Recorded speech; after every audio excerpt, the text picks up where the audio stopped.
Beyond battered gray.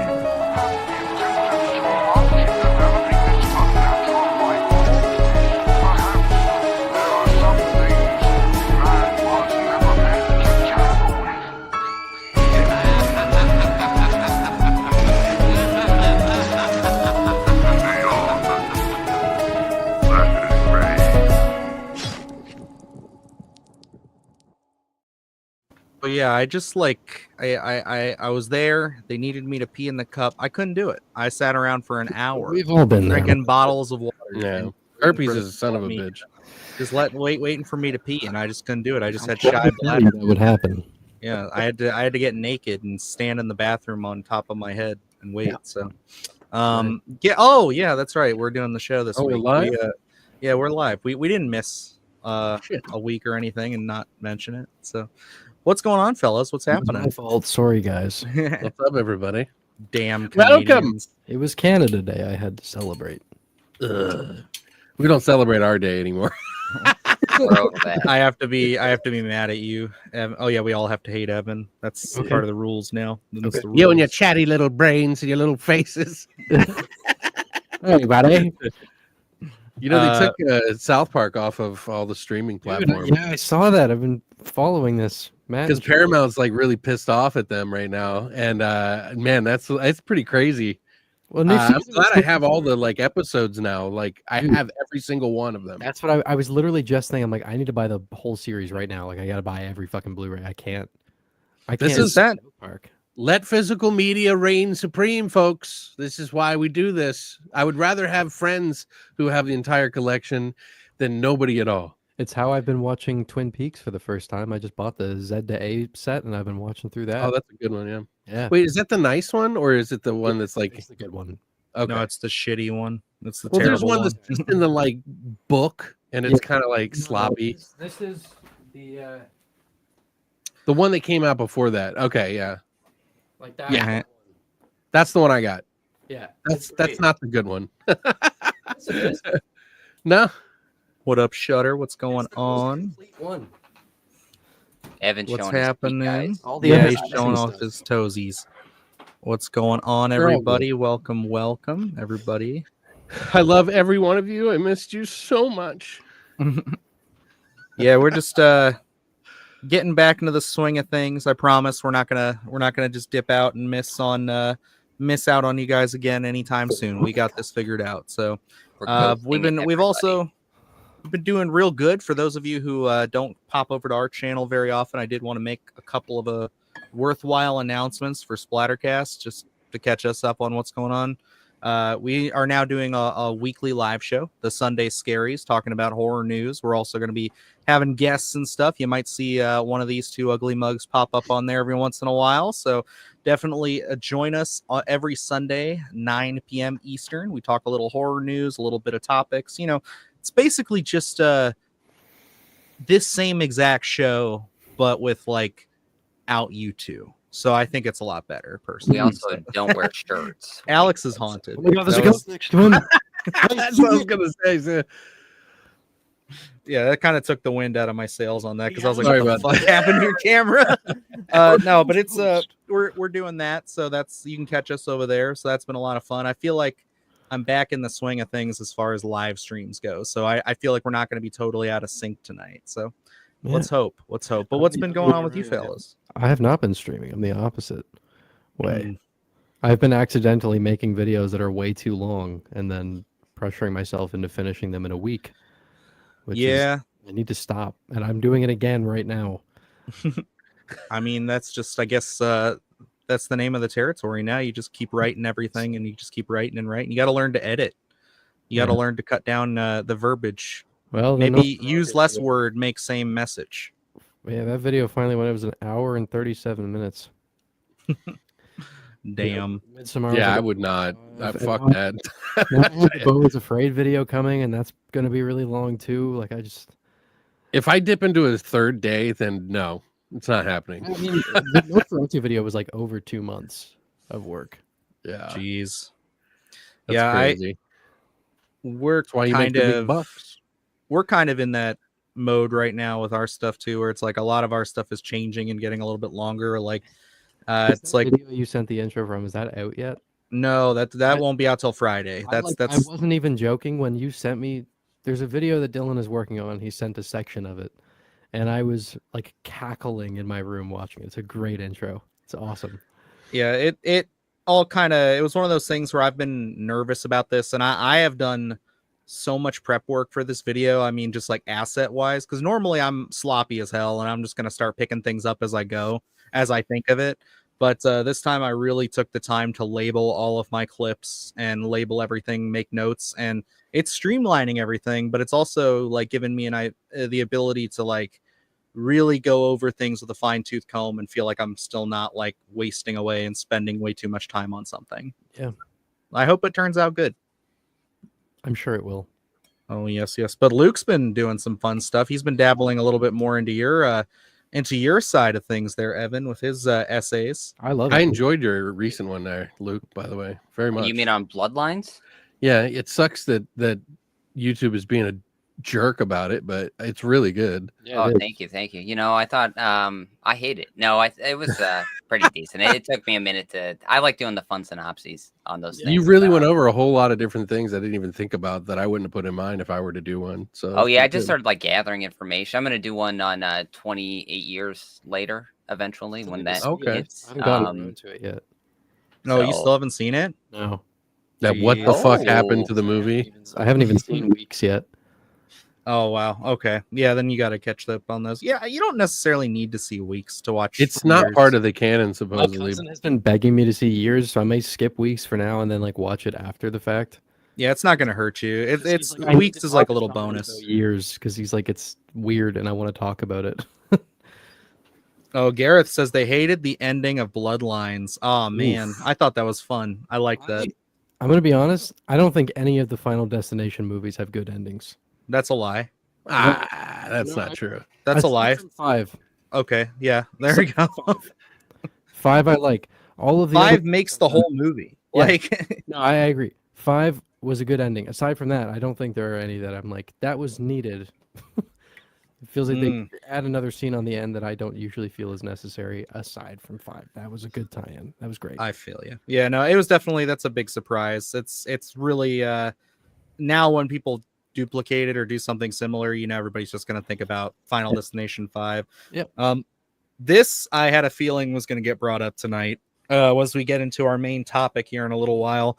But yeah, 28 years later, speaking of that, biggest disappointment of the year for RJ Cost here. So yeah, that's probably going to be a very common sentiment, because I know way too many people who apparently hate that movie, and I really don't get it. Were we only supposed to base it off of this year? No, any year. I was going I to don't say, care. because I don't have that much heart for anything this year, that, you know, like Mine planning wise. was this year. The rest of them that I had. Did we have a specific amount that we were talking about for 3. Yeah, 3 at minimum, but like 3 really, over it's- 1. I'm not that worried about it. It'll be more just kind of 5? there. Wow. And I have 2 surprises on my list right now. I don't know if we're still doing that part, but Well, Yeah. you said 1, but we could do 2. you can I have do well. as many as you want, I guys. got I'm not 5. that pressed 7's about a it. good number. Yeah. If you go over, we charge you $50. Sorry, it's just the way it goes. Oh yeah. Let me see here. I'm trying to pull up a little news story here. I might have to go directly to the source. Evan, did you hear what's going on with your boy? Aaron Taylor Johnson were cast. Is that what you're Yes, sir. That is what. That was like an hour ago, but yeah, of course. It's about that. Mhm. Now, Wait, Tim, wait, I didn't see it. I didn't hear it. What is this it? wasn't actually something that I was like looking into. Brandon Loves Movies, is that his name? Mhm. Sent me a DM on Instagram and was like, "Look at this," and it had come out like 7 minutes prior. But yeah, I did see that. I gotta say, I'm kind of surprised. I wasn't expecting that to be the casting for this one for some reason. The only name I had actually considered was Willem Dafoe, just because he's in everything he does now. But I wasn't expecting to see Lily Rose and Aaron Taylor Johnson back. Yeah. I'm down. I mean, I think that it's definitely interesting to go back to back like that. I mean, like you said, with Willem Dafoe, he does that a lot, but that's kind of, he could play a character and just get lost in it. So it's not really something you got to worry about with him. Aaron Taylor Favorite Johnson character of is a his. Come on. perfect face for this. of all time. No, for the sorry, what For are we? Willem. Oh, I'm gonna go with the Green Goblin. What about you, Luke? What are we asking? Favorite Willem Willem Dafoe Oh, shit. character. Good question. I love him in Boondock Saints, to be honest. I don't know. I think that's a funny character. Nice. That's a pretty good one. What about you? Evan, just say The Lighthouse. I'm actually stuck between. He can't count his farts. That doesn't count. I'm stuck between The Lighthouse, Nosferatu, and At Eternity's Gate, where he played Vincent Van Gogh. I don't know. I might say Nosferatu. I love how zany he is in that movie, and that David final- Lynch is Wild at Heart for me. There you go. 1000%. It's a good one. It is the creepiest, most unsettling role I've ever seen him in. Man, I've been watching just like basically all of him watching the last like 2 weeks. It's just like David Lynch interviews. I just can't stop listening to the guy. Oh, can I mention something really quick? David Cronenberg just did the fucking Criterion release thing. Yes. And did you see what he picked? I fucking knew it. He picked Eraserhead as one of his fucking inspirations. I just showed that to my brother for the first time, and Bobby Peru, there it is. Francisco's the fucking shit. yeah. Yeah, no, that's definitely, I like those videos a lot, especially because like they've been getting a lot better guests. I say because like for a while there they were getting people, just I get it, like they're big film nerds. You want to get the bigger names and stuff, but they weren't getting all that stuff. And then they recently like shifted it to where they were like, okay, yeah, we're gonna start doing more like interesting picks where it's not just the film snobs that we're used to hearing talking about movies. It's like, okay, I like that, but no, we're gonna get like Bill Hader in there. It's just gonna be like, yeah, fuck it, let's see what Bill Hader's got. He's great. He's like a film dork. Oh yeah, Yeah, he I know. really is. I have a story that we're gonna kind of discuss a topic of that before we get out of the news today. just So. I did a gotta podcast mention with Ari Aster. Yep. For Eddington. Ari Aster just did one too. Yes, he did. It was very good. Some good recommendations. I do have to say I was a little disappointed that Cronenberg got that big book set, and I think he felt bad that he picked that big thing, so he kind of like tapped out real quick. Because it was like 15 or 20 movies of whatever, you know what I mean? I was like, dude, come on, man. You're fucking killing me, dude.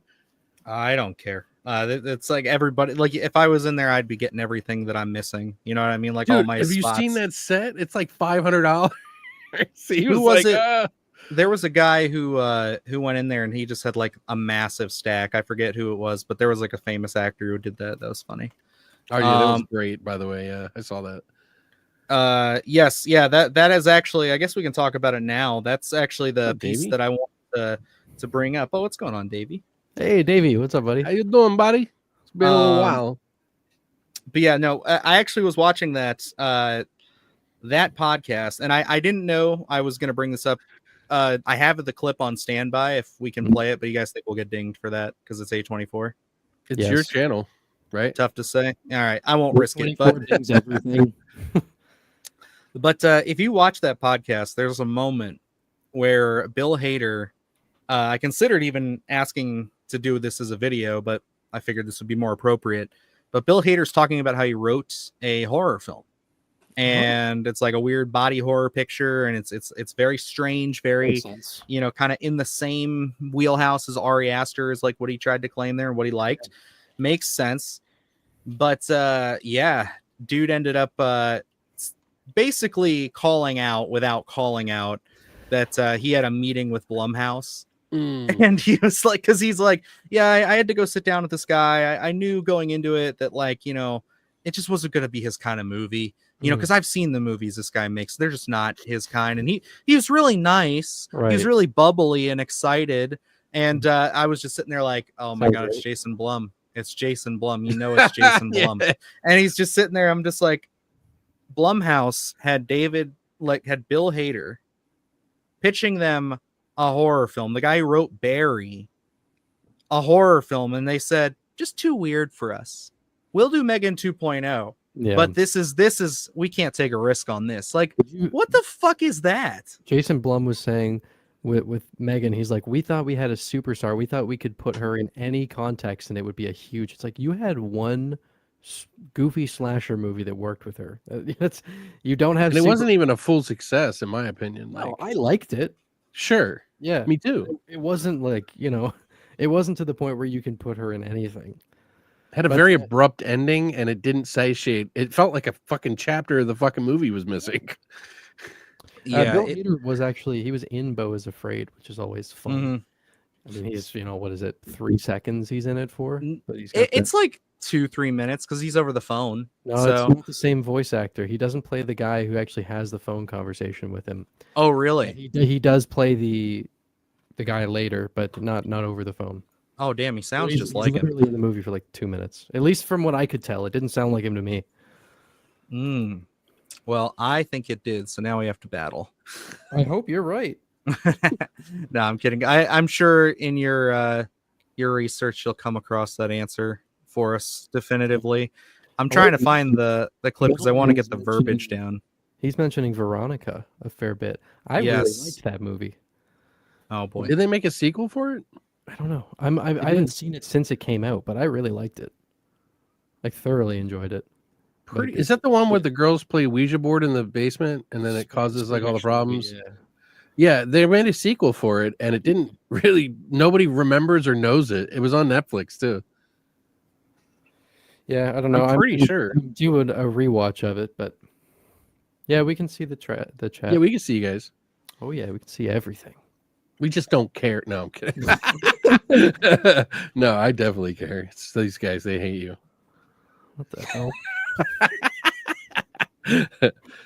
Luke especially. I don't know why. That's Luke times is seething 10. with hatred. Yeah, He's got seething anger. Yeah, we can see the chat. Bottle it up. Yeah. Sorry, we're just catching up. Our bad. I like the shirt, by the way, Dylan. I didn't say that yet. Oh, thank you. Yeah, I know. We got that. I wore this today, and we got news about stuff today. I would totally be down to watch a Bill Hader horror movie. I would too. Yeah, I think like it just. Again, I think he's a strong writer, and most people who come from comedy seem to do really well with horror. So the whitest kids, those guys did The Barbarian, and they got that Weapons movie coming out. So it's like, isn't that the one? Or no, trailer for Weapons. I'm excited. Oh yeah, it doesn't make sense anyway. Even if you did watch it, there's just kids doing Naruto running. That's about it. They did release that little hand drawn poster, like crayon drawn poster. I love. Yeah, I think that's nice and creepy. Very long legs vibes, which might get brought up later. We'll see. I'm really hoping this is going to be Julia Garner's like movie. No, it's Fantastic Four, bro. Come on. Everybody already hates her, so she's already winning. What's up? Is it Julia Garner is in Weapons? Yes. Yeah. Awesome. She's like great. I love her. She's great. And she was like in the trailer. She was like, "If you want these children, you're gonna have to go through me. You'll have to kill me." What the hell is this movie? I'm so excited to see this.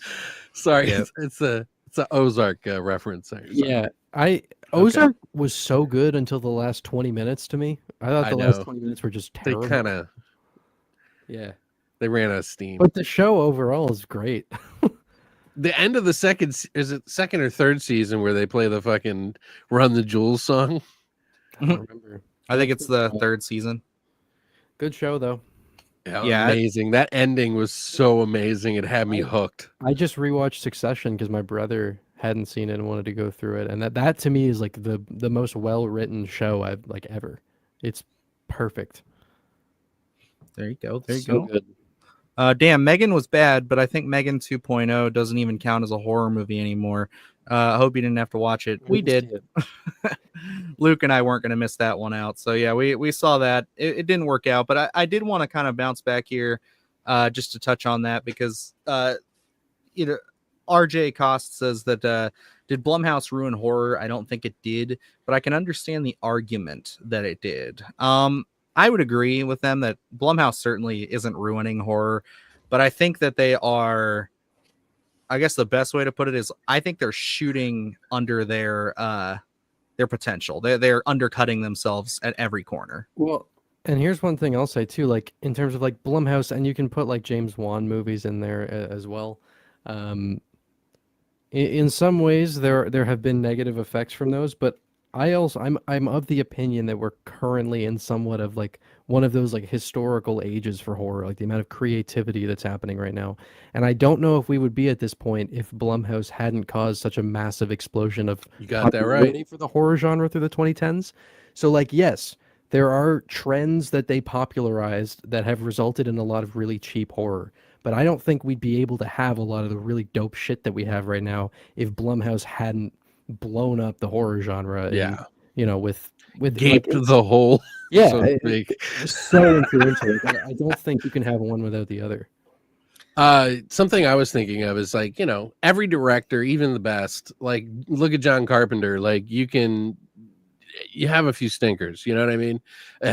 And obviously sometimes you're just doing so well with your movies and they're hitting so fast that you think you can just do anything. And really there's like a overstep in the mind, their process, and they've maybe delegated it to somebody else and they've changed the process, and it's like they're not as picky as they once were and they're more open to doing more weirder shit, which is a good thing sometimes and a bad thing, because we look at the 80s and we go, wow, there was a lot of shit films, but there was also a lot of really great ideas. So you have to put a little bit of shit with the good, and it's just the way it is. I don't know. I mean, I hear exactly what you're saying with that, because, like, again, I don't think I would necessarily say, like, I would say they've only really recently started to really dive deep into that. And I would say that started to really, like, they always had mediocre horror movies at times. You know, they'd always have that Right. January release or whatever. But they had Sinister and yes, Insidious and, you know, yeah, they had those, and they would still have their potential, like, potentially decent ones. I think the issue has been recently, it's like they are really letting go of their independent studio roots, and they're just really, ever since they started acquiring franchises, they've just been like, okay, we're no longer making tiny horror films anymore. We need to make, you know, big box office darling films. And I know that's obviously the goal, but like, and just for clarity, he's saying Blumhouse Smile 1 and 2 were not Blumhouse movies. Those were Paramount, right? They were Paramount. I don't remember, but I don't think it is Blumhouse. They weren't Blumhouse, but I like the Smile movies a lot. I'm just saying, if we're talking Blumhouse, Smile wasn't a Blumhouse movie. I think I don't know. I really just resent when anybody says that like a studio is bad. It's not because I don't necessarily agree with them. It's just too easy to say. You know, like when things are bad, they're bad. You know what I mean? But when they're good, they're really good. And I just root for all of them because I want them to do it. Because even sometimes when they put out these bad movies, it inspires other people to make good movies. So, you know, like it's not a bad thing. Yeah, and I think some long legs discussion. I can tell from chat. Yeah, that's exactly why I put that as the thumbnail. I'm like, we need to fire, man. It's like I want to stir the pot a little bit, get people engaged on this one. Did you keep the thing in that I said that we shouldn't keep in? Because I can't help it. It's like, if you want me to do disappointments, I have to. I'm gonna say whatever the hell I want to say, Alex, and you'll just right. have to put up with it when it gets say there. You couldn't. I said we probably shouldn't. I didn't say no. We don't censor ourselves on this show. This is Beyond the Splatter Graves Uncensored. Yeah, we just remake ourselves. That's what we do. No, that'll be where we all take our shirts off. That'll be on Patreon, on the Splattercast Patreon exclusive. We're gonna be rebooting the first few episodes of this live stream tonight. Yeah. Gracie says people have been turning on A24 lately because it had a few bad horror comedies this year, and I think it's really dumb. No studio is going to have a perfect streak forever. I completely agree. Yeah. I don't even think wait, is this because of like Death of the Unicorn and what was Friendship? They didn't do Friendship? The people hated that bad? I don't know. I didn't see it. I just know it was a comedy. I thought Friendship was great. I had a lot of fun with it. I'm very excited to see it. I liked it. It's not. I wouldn't say it's a great film. Sure. It's a good film. Tim Robinson. Oh man. My girlfriend didn't. She hated that movie. She was like, God, this movie's just too much. And she's like the whole time. I was about to say Hell of a Summer. I thought was it, but isn't that Neon? I think it might be. I look it think up. so, because we got a Neon's screener and good. we never get A24 screeners. So Yeah, we've gotten 2 ever, I think. Like and one of them was like a movie I don't think anybody ever saw. It was really sad. And then let's see here. I was annoyed that the bad guy always has to be satanic. I mean, we're all bad. Are we? Yeah, okay, yeah, I see what you're saying. Especially in the Blumhouse stuff, they always really like to fairly really binary. run through that. But again, I think the same could be said for A24 a little bit with things like, obviously after Hereditary, and then some people would say that, they really like to play in their grief horror, and I get that. Like they do make a lot of horror movies about grief, which I'm not arguing against. I think those are some of the best ones, but it's hard to blame them when Hereditary was like the thing that blew them up. Right. Like they're like, we gotta hold on to this. They're like, yeah, everybody needs to grieve a little bit, so let's help.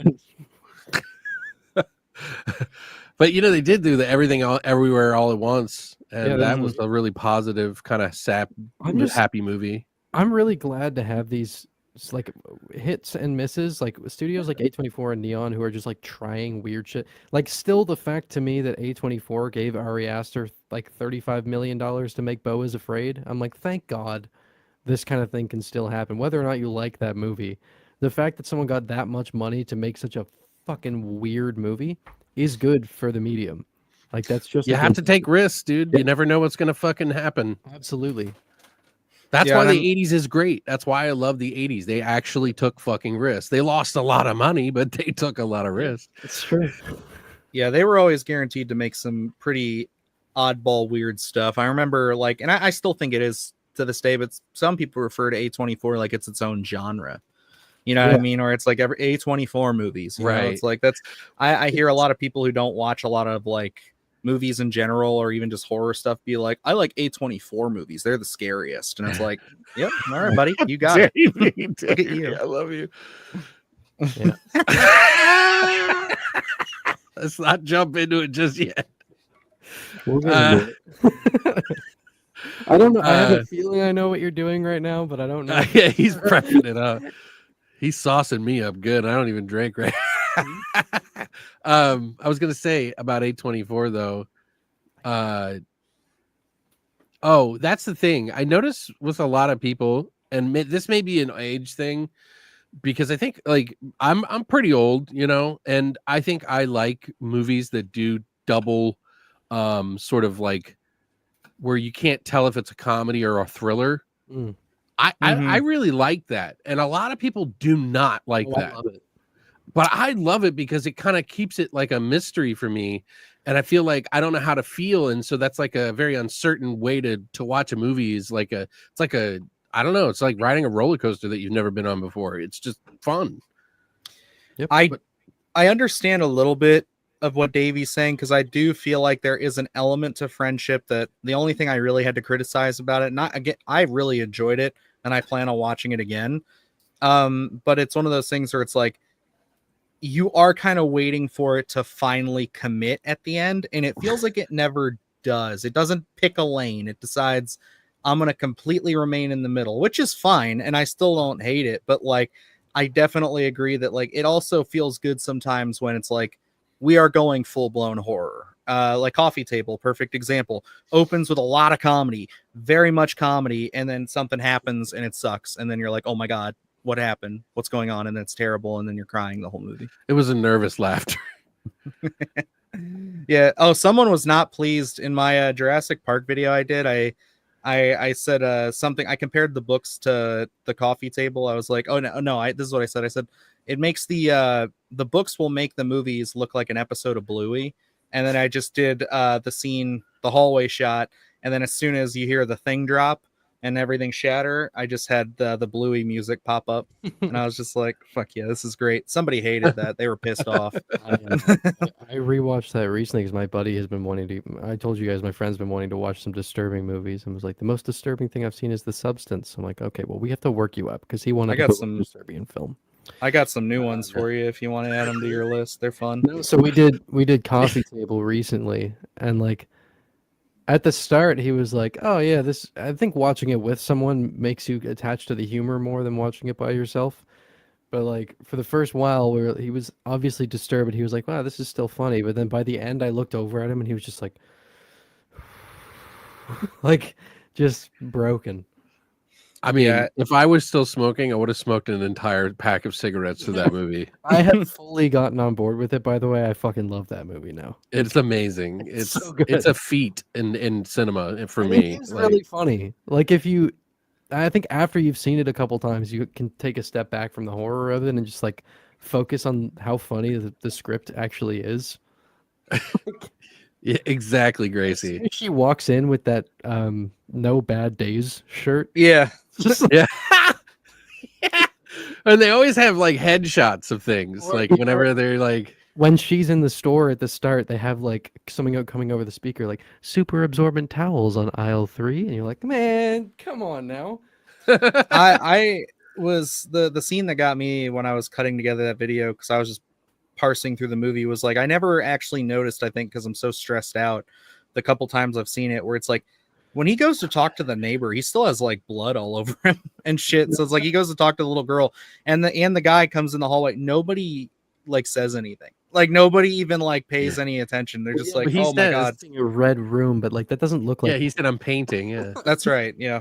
Mhm. Yeah, sorry, it's paint. Anyway, and then he If just someone moved pointed this on. out to me, like especially the women would have noticed that that's not paint. Like someone left that comment on the video, like they would have recognized that. I'm like that, yeah.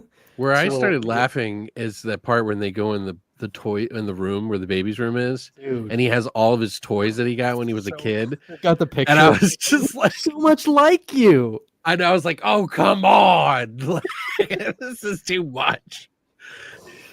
Or when they like do the close up. We're just talking about the fucking coffee table now. When they do that close up shot on him opening the wine, Oh, yeah, bottle and then pouring, it's like, all right, I see what you're doing here. They're just like that movie is constantly mocking you for being upset over a situation that they designed to be as upsetting as possible. Yeah, that's a tough one. I can't believe you did this to yourself, Gracie. Why? At least get the views for it. Like, come on now. Like, don't put Yeah, yourself through that and not I'm only and not do the thing. It always blows up. Yeah, I'm not doing that for free. You just gotta get a watch little August Underground, all 3 of them, and then do it like you pick your favorites. You know, Yeah. the best of August Underground. These are my favorite scenes from August. Yeah. Yeah, oh my God. I've heard both that while eating a hot dog. Yeah. I've heard August Underground 2 and Human Centipede 2 are both like way worse than the first films. Human Centipede No. 2 is way worse than the first movie. Mortem is probably the worst out of the 3 on August Underground for me. The third one kind of like, it felt too try hard, and it felt too like it wasn't very earnest. It didn't like, I don't know. Like, I'm not saying that I'm like a fan of these movies. I just, I can tell when something grosses me out and when something seems a little too try hard. Yeah. And the second one was definitely the one that I was like, holy shit, dude! Like, what the fuck? Dylan, have you not seen Human Centipede 2? I have not. No, I've not seen the sequels. I bring that up. It is substantially worse than the first one. All right. Oh yeah, I never saw it. I mean, it was so bad that they had to release it in black and white.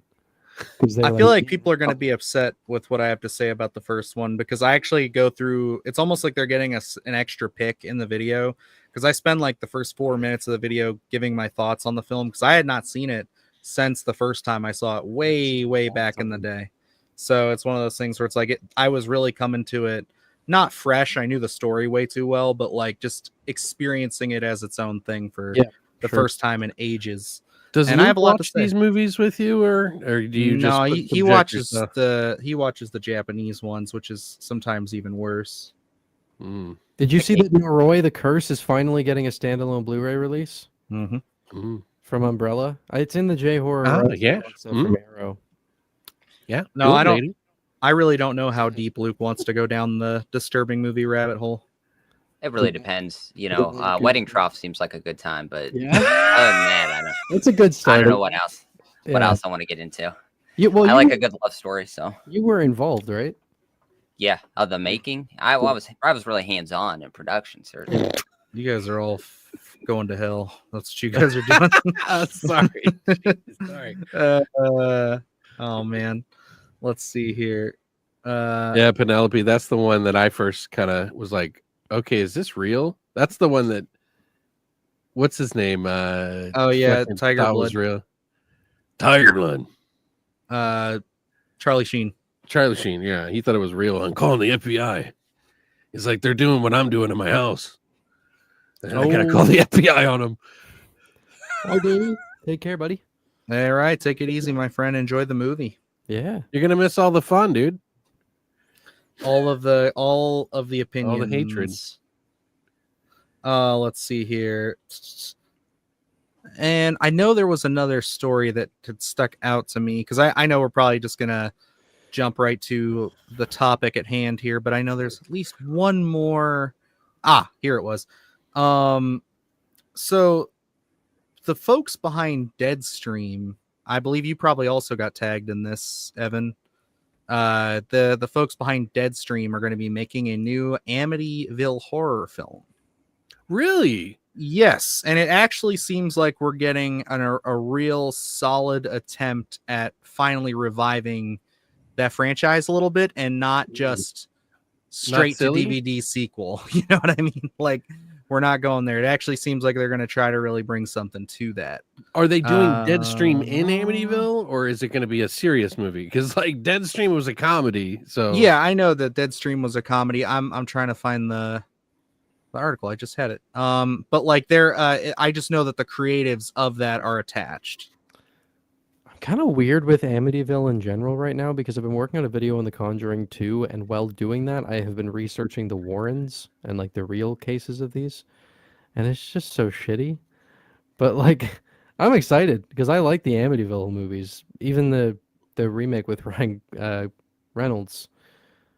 I thought it was fun. I liked it. I like them all. I'm fine with it. Reynolds. I mean, I don't like them all, but I mean, like the first three, I think I like the most. Here we go. Some of them are really funny.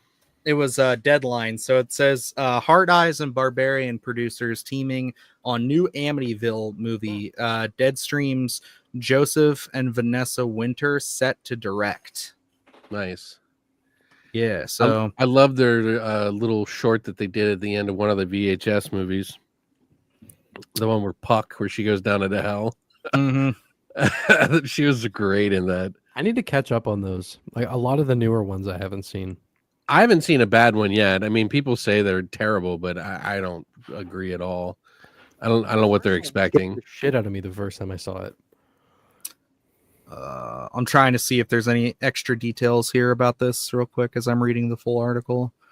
Well, maybe the VHS, the third one, is probably a runner-up for worst, but it just viral. Happens. Yeah, viral. But you know, they do have that one where they have the what is it? The Dead, the one with the old Spanish movies. The Creeping Death, or what is it called? The fucking they have one on a boat called like Seagulls. I don't remember, but I know what you're saying. Is it Cruel Death? No. It's the old Spanish films where they like go off.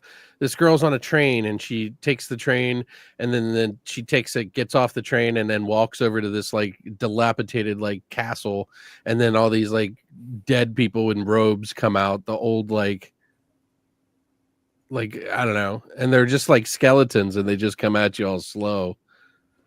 Blind Dead. Thank you, Penelope. Oh, there we go.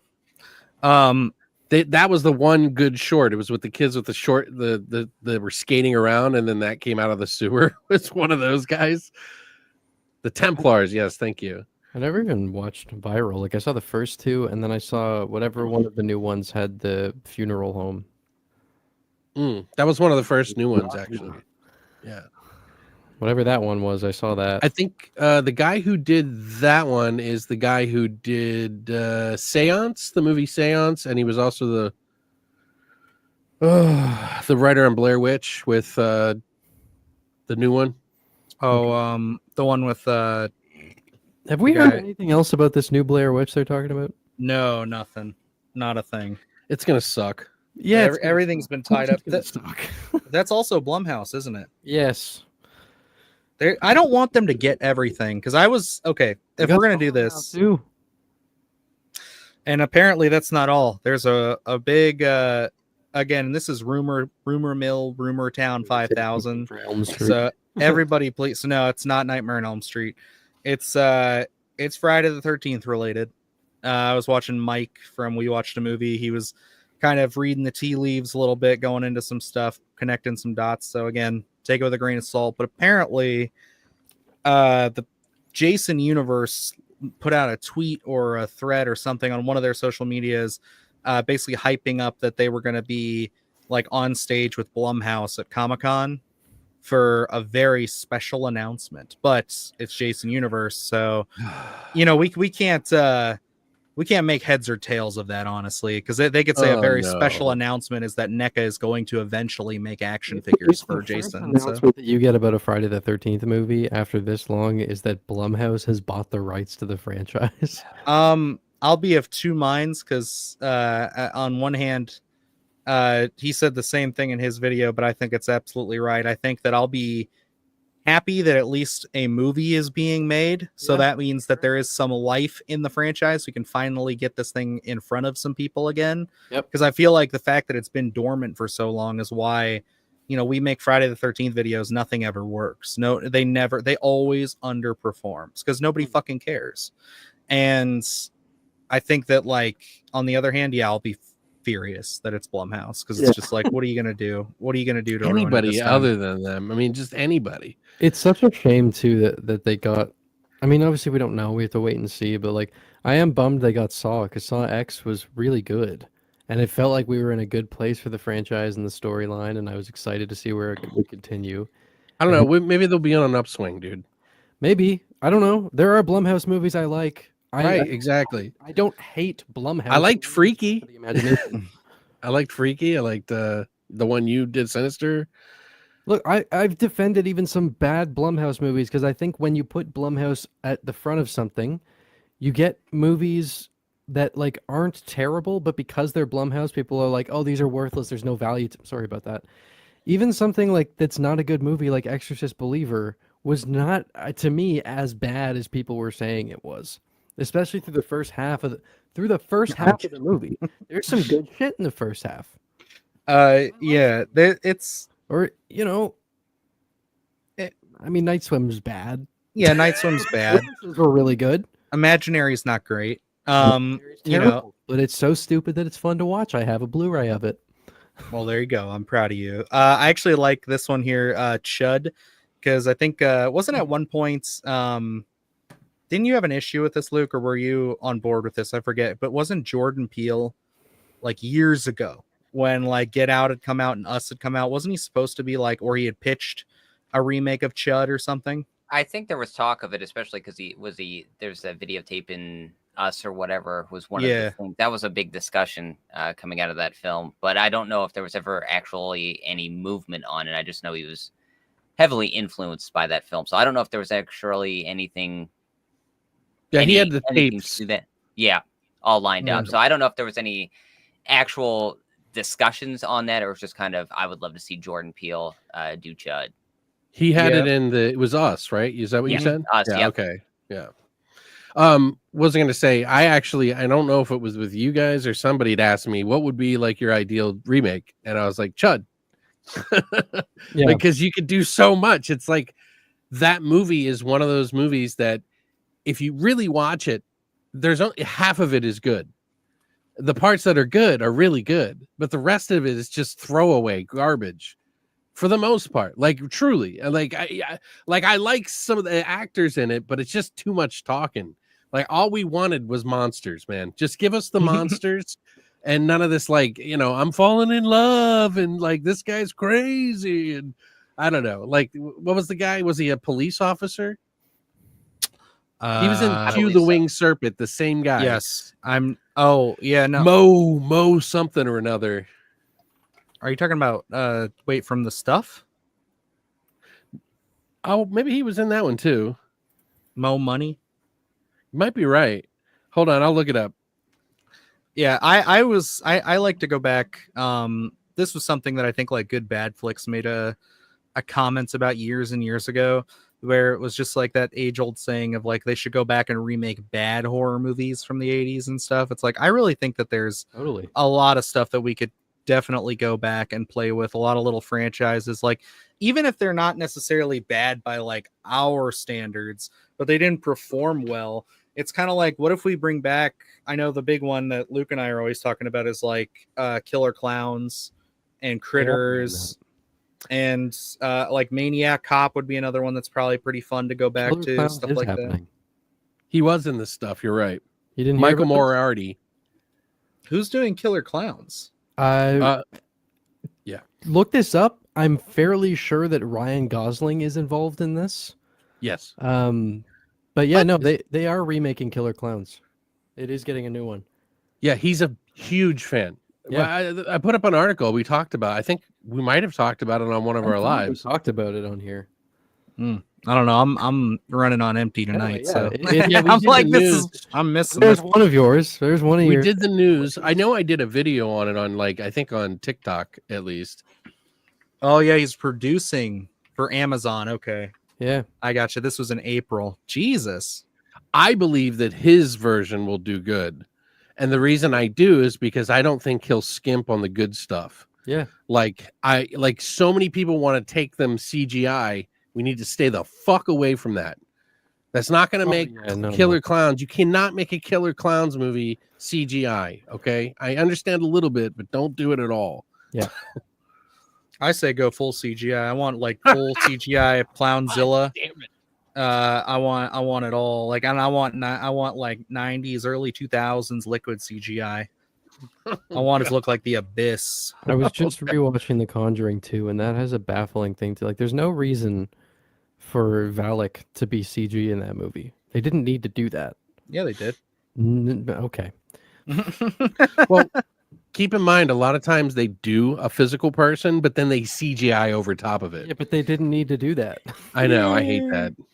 It didn't look good. It didn't look shiny. So I want to talk about what Grace is saying there as being the only hater of the Speak No Evil remake. The thing with that remake is like all of the theme from the first movie is ripped out pretty much, and it's just like an entertaining thriller. That's why I liked the it's not as good as the original, but I like it just as like a entertaining thriller because I mean James McAvoy's in it. He's great. It's fun. It's exciting. It's more palatable. You don't feel terrible after it ends. Yeah, we were gonna skip that one, and then I just took a vote on the channel and got sent to the theater. It wasn't terrible. I didn't hate it. Like the original is like better. Yeah. Oh yeah, after rewatching that, I totally agree. But like, it's one of those things where I'm just like, yeah, I'm glad I didn't see the original before seeing it because I feel like I would first. Yeah, because remember I planned on watching the original because Luke and I and everybody had been talking about it, but it got so busy. That was September, so I just snuck out by myself to go see it, and then that I think it was a couple days later I ended up watching the original, and I was just like, yeah, the original much better, better movie in general, but the remake, I mean, yeah, it's just like it's a good time. Yeah, I didn't hate it, and they were definitely in. It's Blumhouse, so they were in my shit list for a while. So yeah, sure. It's like I'm not. They always jump the shark at some point in the movie. It got pretty silly by the end. That's what it is. I don't know what it is. Dude, that's the one thing I thought with although yes, but Night Swim, where it's like, I actually understand because like at my house growing up, it wasn't a fancy thing, but I did have a pool in my house, and I understood the fear of like looking into dark water at night. I was like, that I see where the inspiration for wanting to tell a story here is. But then by the end, they just went to like cosmic realms under the pool and huge CG black smoke monsters. Like, why do you have to take everything to the nth degree? It doesn't need to go here. Anytime they do black smoke monsters, it's where I really don't like that. Was dirty water though, guys. It was different. That was just it was fecal matter. That's it. Oh yeah. So if you freeze frame on the spirit in the water in that movie, it's the goofiest looking thing you'll ever see. Do you remember Paranormal Activity? The ghost dimension is where they had one of those smoke monsters. Right. That's smoke monsters were a big thing. via 2015, 2016. You know there. what? I like the Paranormal Activity movies. Some of them are really bad, but I really enjoy them. I liked the most recent one was I don't know. Next I didn't like that I one. did not like. I liked the beginning. I didn't like the end. Yeah, it's also got part of the issue for me with a lot of found footage movies. It's like, can we not have people who are filming with like professional grade equipment constantly? Like this just completely breaks the immersion of this. We got people saying they didn't even finish the remake. What up, Darkroom? What's going on? Hey, what's up? That's disappointing. I love James McAvoy. Yeah, and he's not bad in it. Like he's definitely a huge highlight. I don't think the cast is bad at all. Good luck making James McAvoy give a bad performance. That dude is.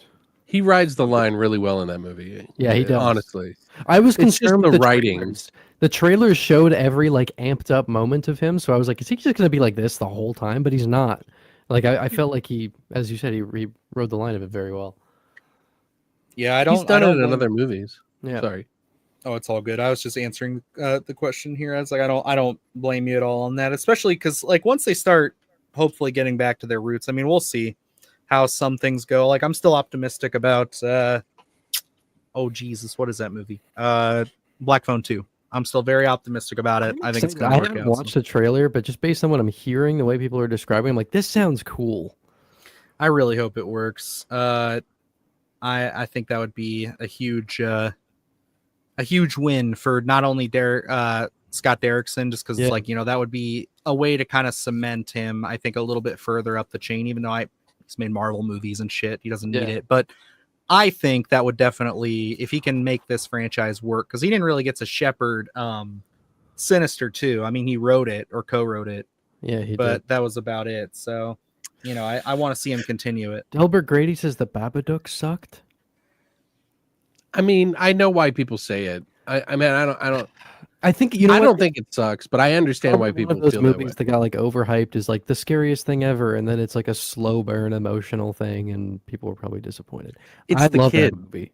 Yeah, he's supposed to drive you up the fucking wall. Exactly. That's why I can't, you know, but I understand, like, if I was being graded like that, you know, like, I mean, grading, like a grading.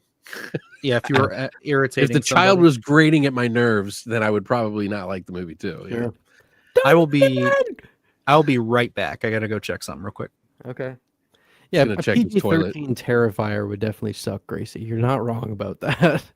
that would be a really weird experience. It's kind of the same way that I felt about them making a censored version of Deadpool 2 for like a younger audience, where it's like, well, that just kind of defeats the purpose of the character. Right? Like, if you want to watch a PG-13 superhero movie, then watch a different one. But granted, I didn't see the censored version, so maybe it's really good. I don't know.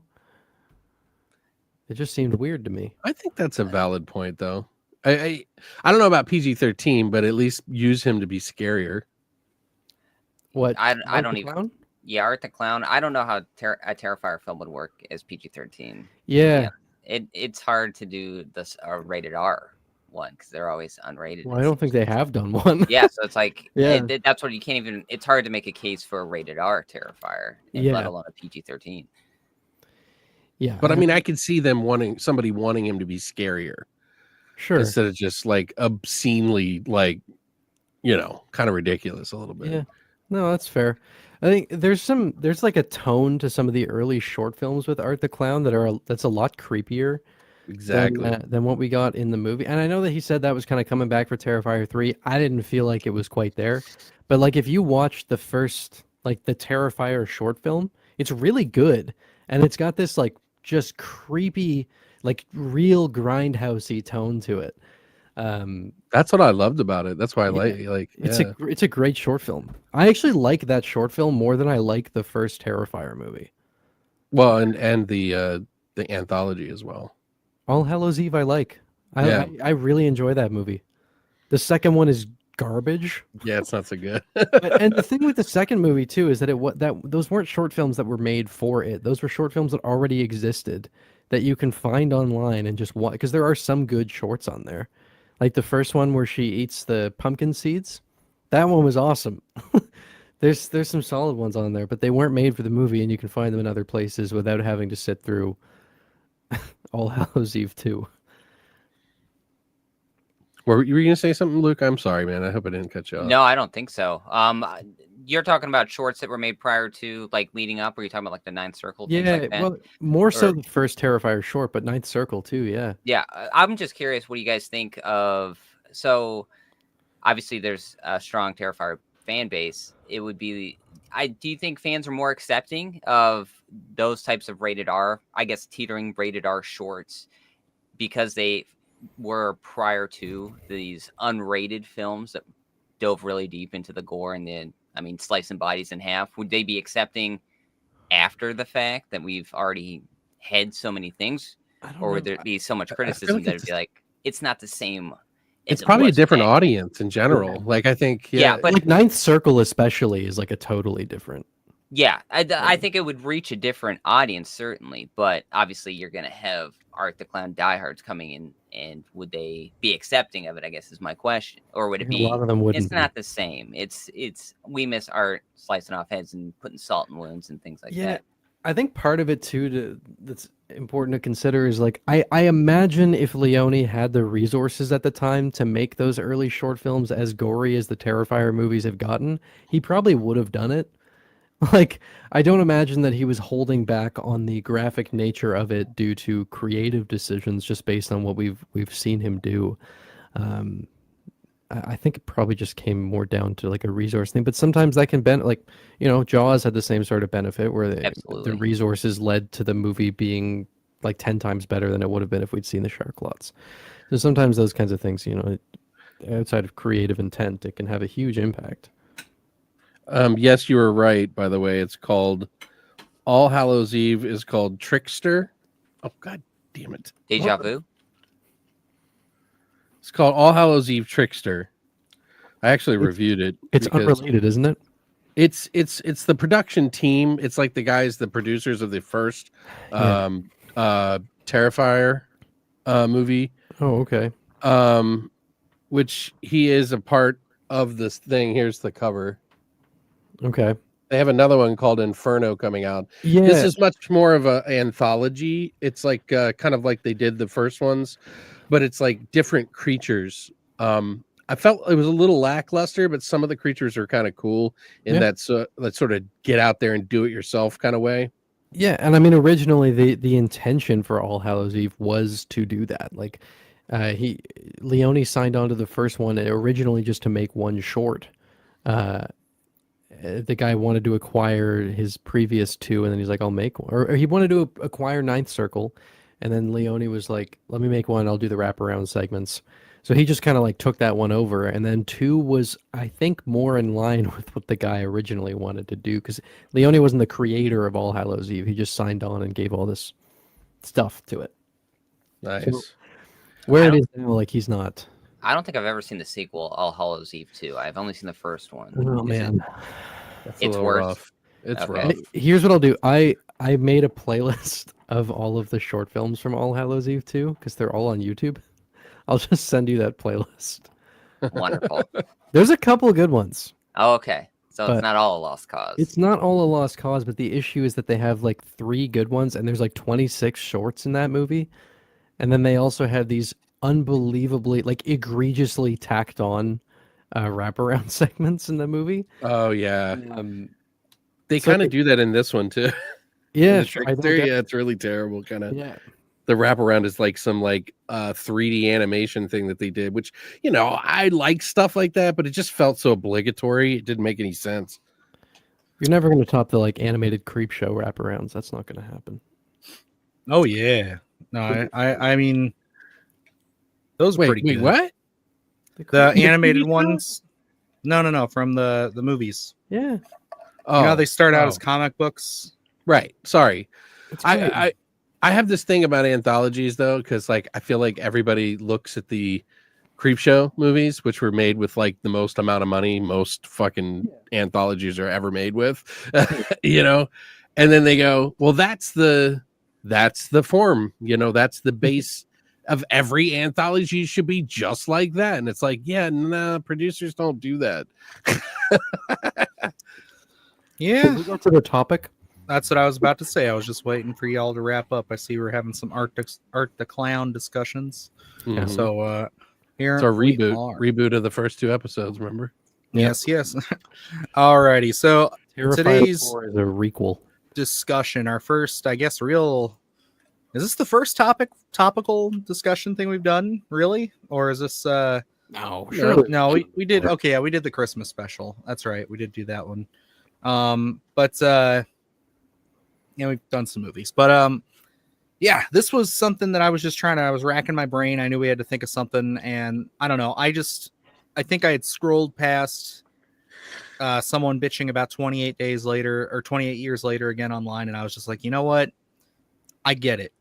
Movies, they come, you're so excited for them. You want everything out of them. You want them to be the greatest and the best, and sometimes they just don't deliver. So I wanted to pose the question to not only the audience, of course, but our panel here of what are some of the biggest disappointments that you can think of in your, I guess, cinematic horror going experience here. So I'm going to start because I know this one, I already sent my basic list to everybody just to give an idea so they knew what to do. But I'll start and we'll go to, how about Luke, Evan, and then Alex. We'll just keep it in that rotation. So, Okay.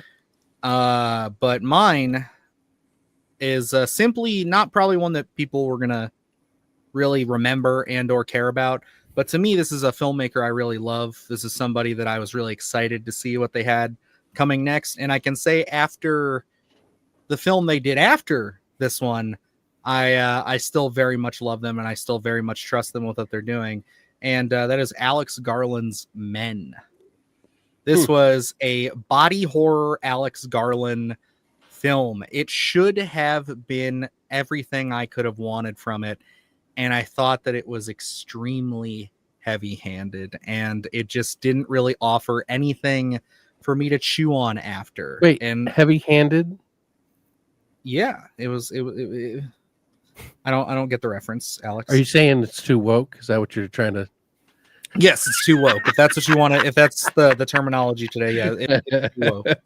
So yeah, no, it wasn't even that. It was just, it's one of those things to me where it's just like I felt like the whole movie is spinning its tires the entire time. Like we're just waiting for the point or something. And even then, I'm fine with ambiguous films. I love that, especially when it comes to kind of like things that are a little bit more out there, a little bit more sci-fi like Men was.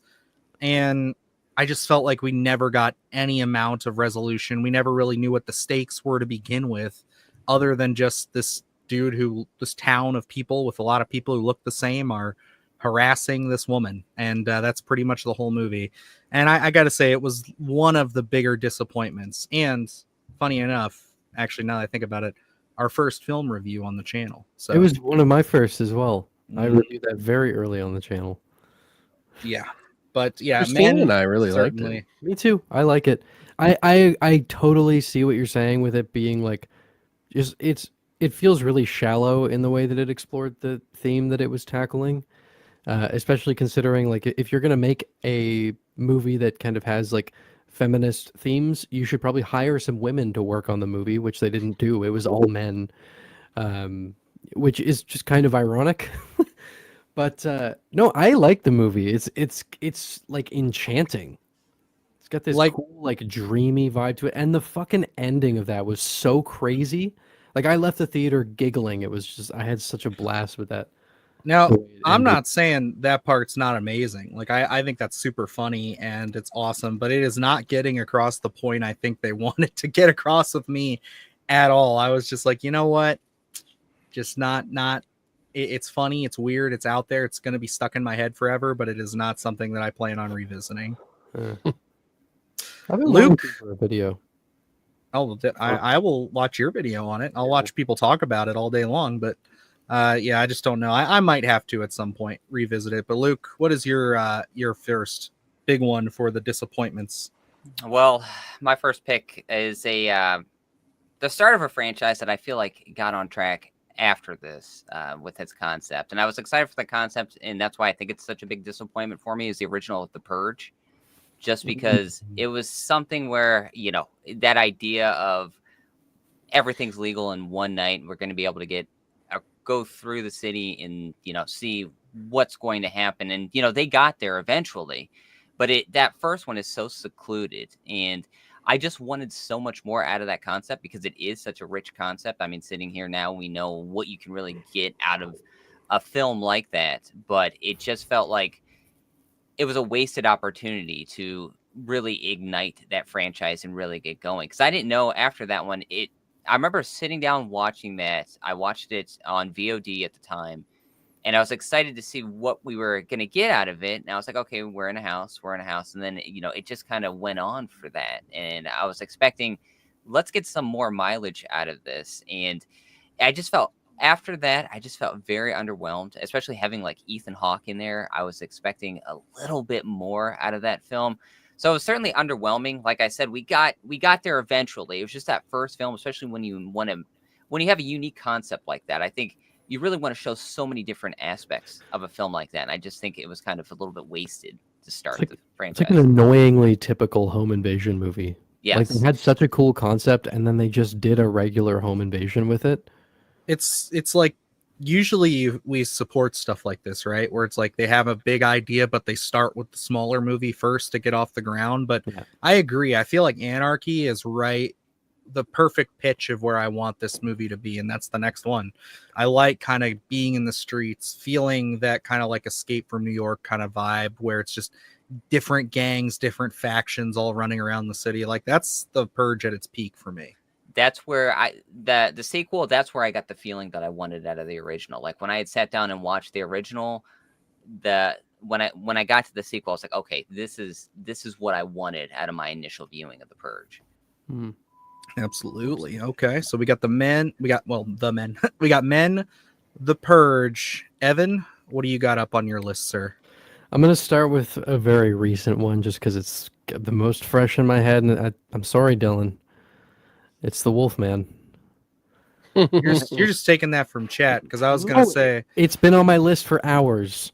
We got the Wolfman popping up in here. Yeah. He does bring up a great point that after upgrading Invisible Man, I was expecting my mind to be blown, and it was just good. And I appreciate that. But Wolfman, like, I need to give it a second watch. But like, shots fired. Well, give and take. But I don't know. It felt like I left the theater for Wolfman just like feeling, oh, like that's it. Okay, it's over. That's all right. Like I don't know. Part of my big issue with it is that it felt like a lot of the movie was trying to play with this mystery surrounding the fate of his father, and I didn't think they handled that nearly well enough for it to be effective. Like to me, it was so, I don't know what spoilers, what they were revealing was so obvious throughout the whole movie. And so the sequence where they take like 2 minutes to like focus on building what seemed to be intended to be a holy shit reveal, where the whole time you're just going, oh yeah, I knew that already. We just kind of like took all the air out of the tires in that one for me. Like I like things about it. Mostly through the first half when this infection is first taking a hold of him, I thought was really great. But then once it becomes a Wolfman movie, it just felt really empty. Like I didn't feel like they did anything interesting with the concept. Like they have this unique take on it being an infection, but after the actual infection comes in, it's just a typical werewolf movie with a guy who is just looks like he hasn't shaved in a couple days. Well, I have been defending this movie all year, and I will continue to do so. And I will be making a video on it next year. Yeah, no, and it's I don't know. This movie, I really don't know why. Like thinking back on it, it's like I do agree with a lot of the criticisms I've heard about it being kind of like they gave too much away in the trailers. It was overall just not the most impressive, very basic kind of, Wolfman storytelling stuff with. Unfortunately, I think they really got off on a bad start with people, and they most certainly did with Luke and I. Like, we went into this expecting it to be absolute, garbage. And I think everybody else went into it saying, yeah, it's probably going to be pretty good. It's Lee Winnell. Trust in Lee Winnell. And it's like the whole world flipped upside down for us because we walked out of there. We still to this day like enjoy this movie. And it seems like everybody else was just like, no, this movie sucks. It's like, I don't know. I think it's simple. It doesn't do anything crazy, but I still enjoy it. Yeah, I'm not sour on it. Certainly. I think, looking at how many werewolf films are released throughout the year and how many of those films pull back onto, it's a psychological aspect of the wolf. And we don't really get the payoff of an actual werewolf film, and then we actually get this. I thought was a little refreshing from what we normally see, because a lot of times we just see ones that are just not very good at all. And I like the aspect of it being treated as this disease. I like the idea that some of the scenes where he's listening to his wife talk and they can't hear anything. It's just this kind of barrier. The spider sequence genuinely made my heart jump out of my chest. I had no clue what that was. Dude, there were some cool logistical things that they did in it. Yep. My favorite scene of that whole movie is because they didn't explain it until a little later, is when he's boarding up the front door and he starts talking to them, and they're just like standing there looking at him like, what? Like, what is going on? And I realized in that moment, I'm like, oh, he's like not speaking words right now. He's probably just like mumbling. And that was like chilling. That was such a great way of handling. That's what I do need to rewatch it. We're talking about disappointments. I was disappointed leaving the theater, and I've only seen it once, so I'm including it on the list there. But there are some things in this movie that were genuinely really good. That part was, I thought, brilliant. I think with the fact that he did the Invisible Man and how perfect that sort of metaphor and everything was, I think people were just looking for that extra layer.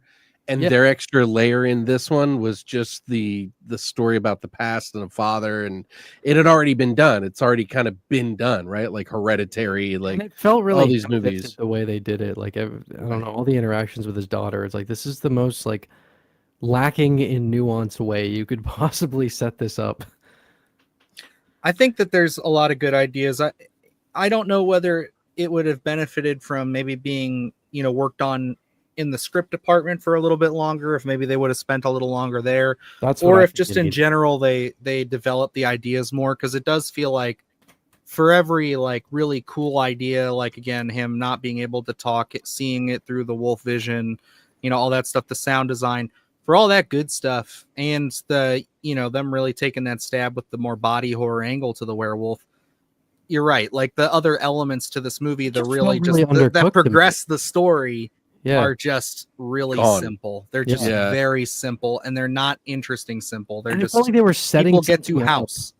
Like you had the idea of these things. They just kind of feels like they didn't spend enough time with it. Like the movie needed like another year or something. Right. It did. It needed more time to parse it out. Like there was just too many simple scenes and situations. If it would have been just another werewolf movie, that would have been probably okay with most of the people. But I think because of its history and the writer, the Wolf Man, and it just didn't you're work naming it after that. You have some, pretty fucking big shoes to try and fill. Like the original is incredible. It's like tied with Frankenstein for my favorite Universal monster movie. I love the original Wolfman, and the remake is not great, but it has a lot of great stuff, and a lot of people really love it. So I think this new one, you had, you had some big shoes.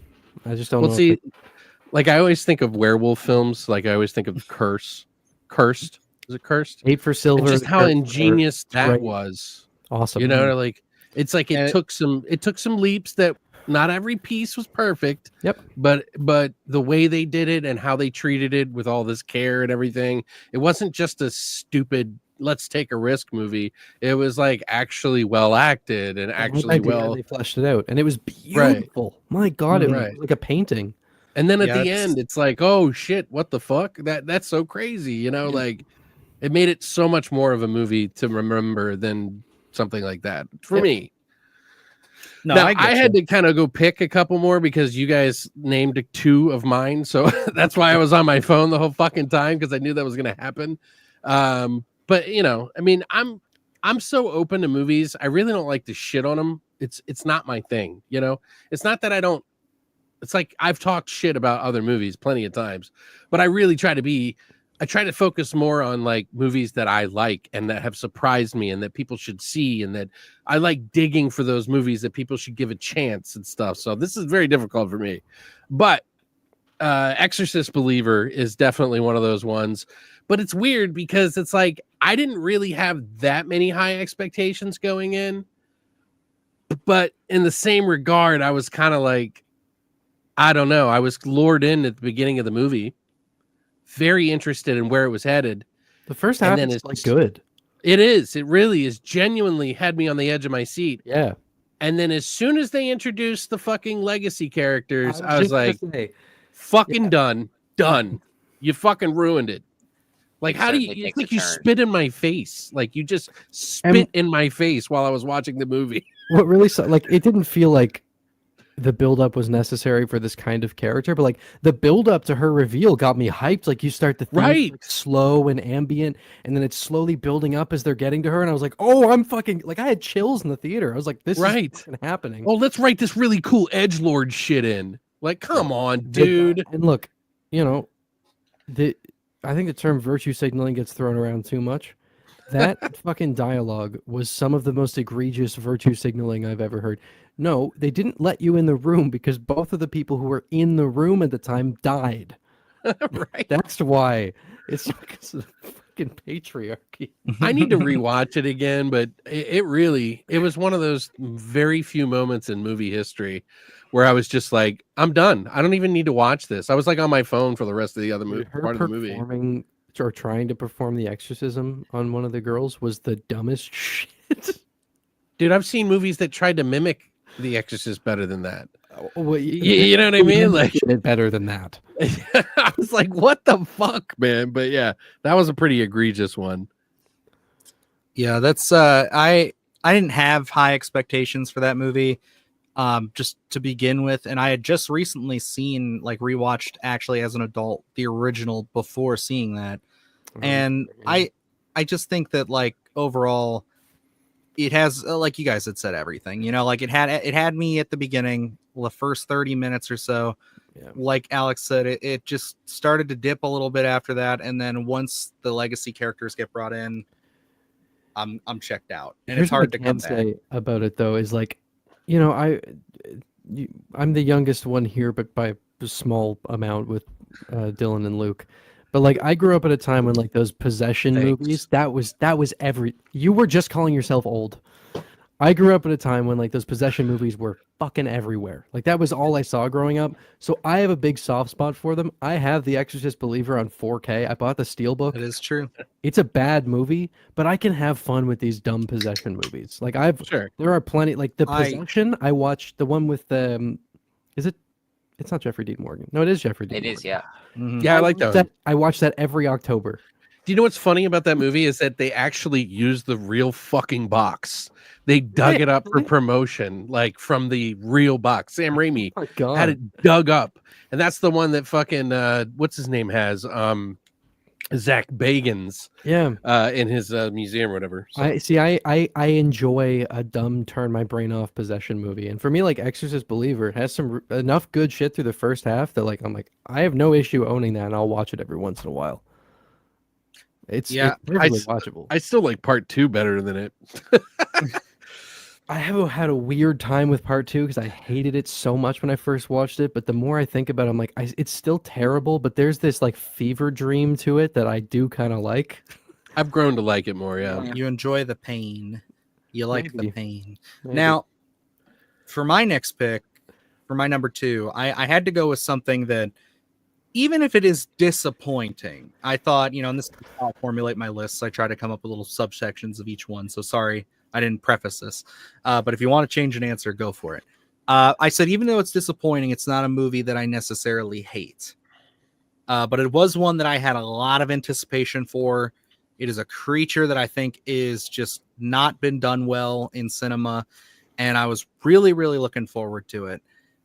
And I just thought it was fine. And that was Antlers. Antlers, I went to the perfect place I could go see this. Right in my town that I live in, there's a little tiny movie theater that looks like it's straight out of the 1990s. Like it is nothing is updated. It is all old school. and I went there on an October day. It was raining. You know, it was nice. We had all this energy built up. It was Halloween time. And I walked into that movie. I loved all the anticipation. I loved, I think it was Scott Cooper is the one who did that. Yeah. I love him as a director. I love Hostels. I love all the other stuff he's done. Out of the Furnace is such an underrated movie.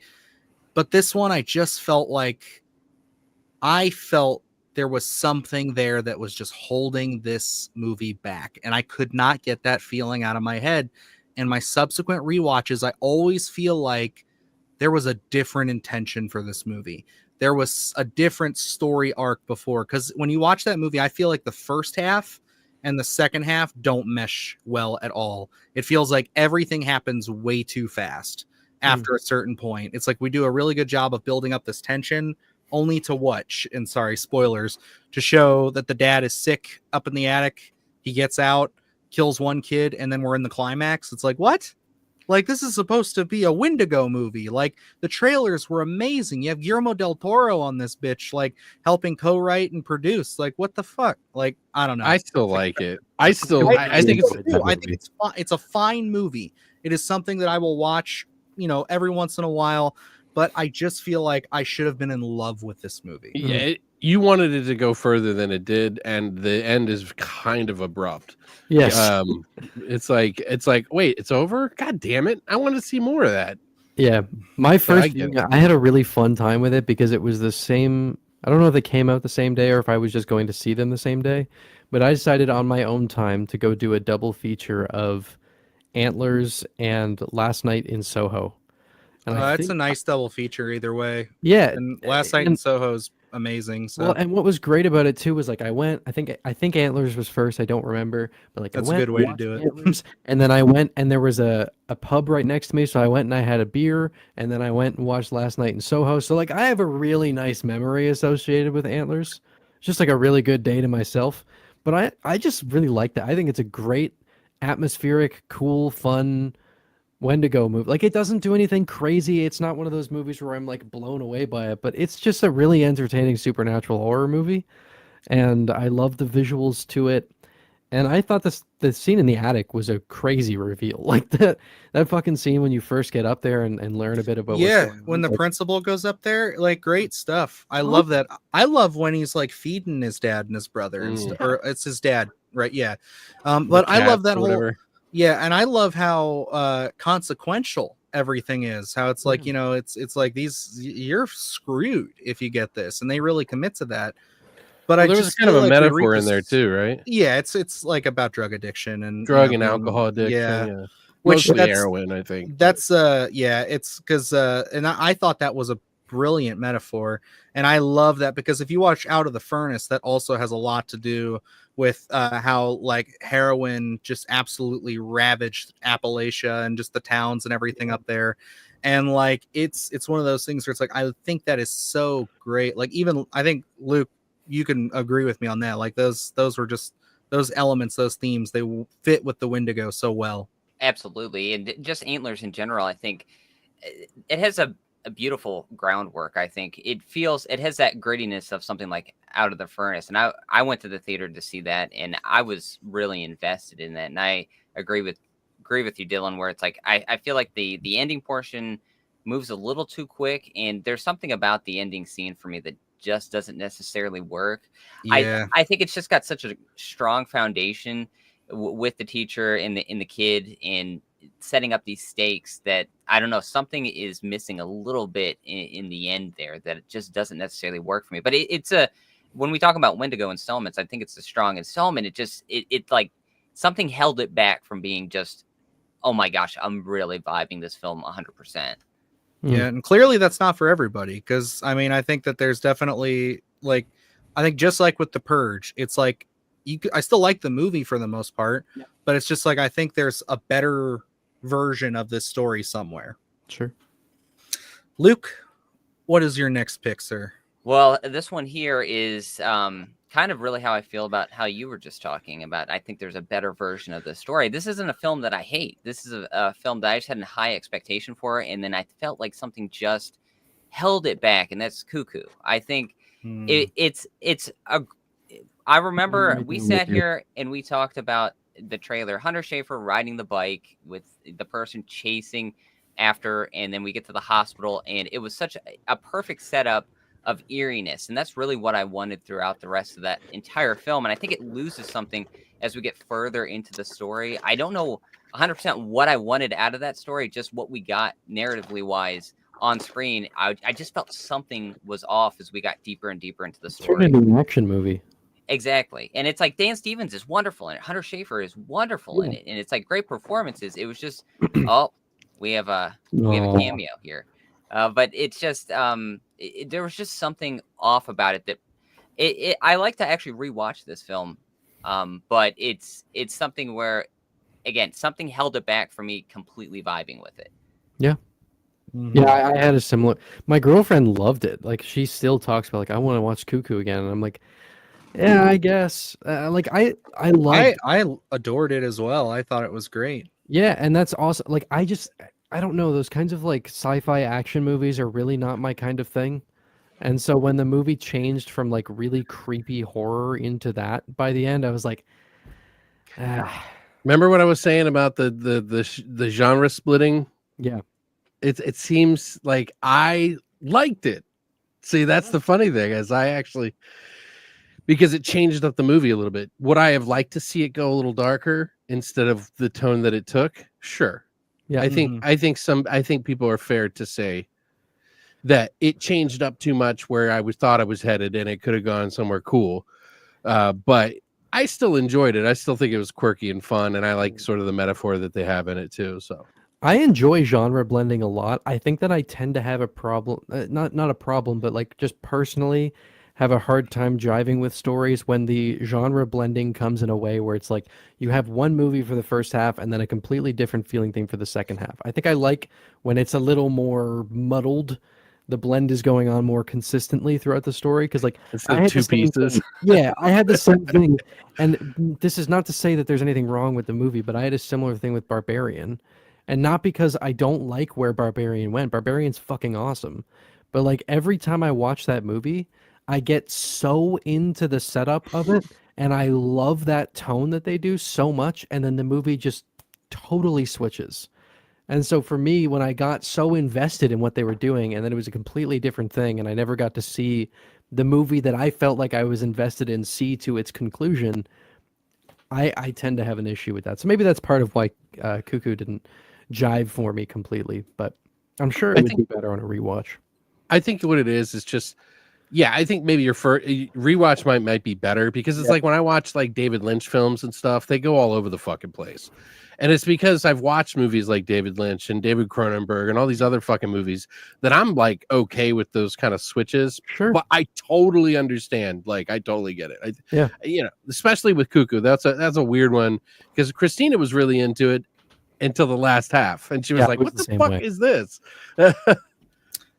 It's definitely, it takes a swing. I think it's just one of those movies that will forever be like either you're on board or you're not. And I think there's a lot of value in movies like that. Because it's like, I think that definitely gives people an opportunity to revisit, reanalyze, recontextualize, things like that we don't just, it makes the movie feel less disposable. I guess is kind of where my head's at with it. But that's just coming from someone, again, who really loved the movie. So it's like, I don't know necessarily. I don't want to spoil it, but do you remember Jordan Peele's movie with the thing in the sky? Yeah. Nope. That was one of them that I think kind of does the same thing a little bit. Hey, I had the same issue with that movie. Yeah. But that one, I kind of like, I've said some things about that one, because I think I gave it like a 6.5 because like I liked it, but there was the ending was just not for me. Yeah, like I loved how like slow burn the setup was, and then it just kind of went like way too far for me. But I've only seen it once, and that was like, I want to say it so bad, like, because it's just so funny to me. I know. I've seen that movie several times, and funny enough, I guess this will be a hot take then. That's my favorite Jordan Peele movie. Yeah, that's a hot take. I mean, I gotta rewatch them. Like, I haven't rewatched all of them since Nope came out, and I think what I'm gonna do this time is approach Nope like it's like a Jaws movie. That's how I'm going. I was literally about to say, Luke said that in our review, and I was trying to find a way to like make that, like, figure out why I was vibing with it so much, and it feels like a Spielberg movie. Totally. Absolutely. It doesn't go nearly as hard as you're expecting a horror movie to go. It still holds back from, it's not like a lot of blood and a lot of stuff. It's suspense, and it's kind of reminds me thrills, of and it's Signs, building too. up. Yes, yeah. And Yeah. I think it's his best movie. I think it's his most mature movie, oddly enough, which I is have strange for something like something- Us, because that seems like a really heavy topic. Yeah. Everybody But, hates that one. I love that The one. approaches Yes, so do I. tone. Like I think from memory, Get Out was my favorite one. Us really frustrated me. That was my least favorite by far, because it felt like there was this really dark horror story that they were telling that wasn't able to see itself to fruition because they couldn't stop making fucking jokes out of the situation. And then the end of the movie is literally just the villain sitting there and explaining the whole thing in one long monologue. So like I was already frustrated with the tone, and then it felt like there was no payoff. But again, years ago. So I'm Right. more than due rewatching these. Yeah, there's an element here that Gracie is hinting towards. I mean, I guess we can just say it. The chimpanzee. Oh yeah, the monkey scenes in there. it's Yeah, fucking. those are That the greatest. I didn't That find it scary at all. Like, are you serious? Yeah, no, Oh I my was, god, that's- I was watching those. I was like, this is cool. terrified. No, I didn't get it from that.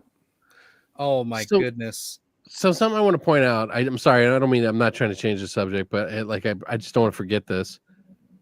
So like each of his movies has like a theme, right? Yeah. Mhm. And obviously this one's about Hollywood and being seen and being famous and all this, and everybody can sort of relate to that in a way, because in a way social media has kind of pushed us into our own version of Hollywood and existing online, because I post, therefore I am, essentially. But I don't think I related to it as much as I did with something like Us, because Us was like more about society and classes and different, like, I don't know. It was during a time where a very tumultuous time. And so there was a lot of connections in that material. It's heavy handed, granted, just like Midsommar is heavy handed in the metaphors as well. Sure. And all the Are you hidden saying shit it's that woke, Alex? Is that what you're no, trying to say? no. I hate that fucking term, but that's why I made a joke with you. But yeah, I don't know. Just wanted to point that out. But anyway, yes, the monkey is definitely by far the most profound part of the movie, and I think in all the messaging it's trying to say. Yeah. The story of him as a child and him growing up, and yeah, I would almost say like don't even take anything that I said about his movies like as any sort of value, because it's been so long, and like the last time I saw them I wasn't nearly as entrenched in film as I am now.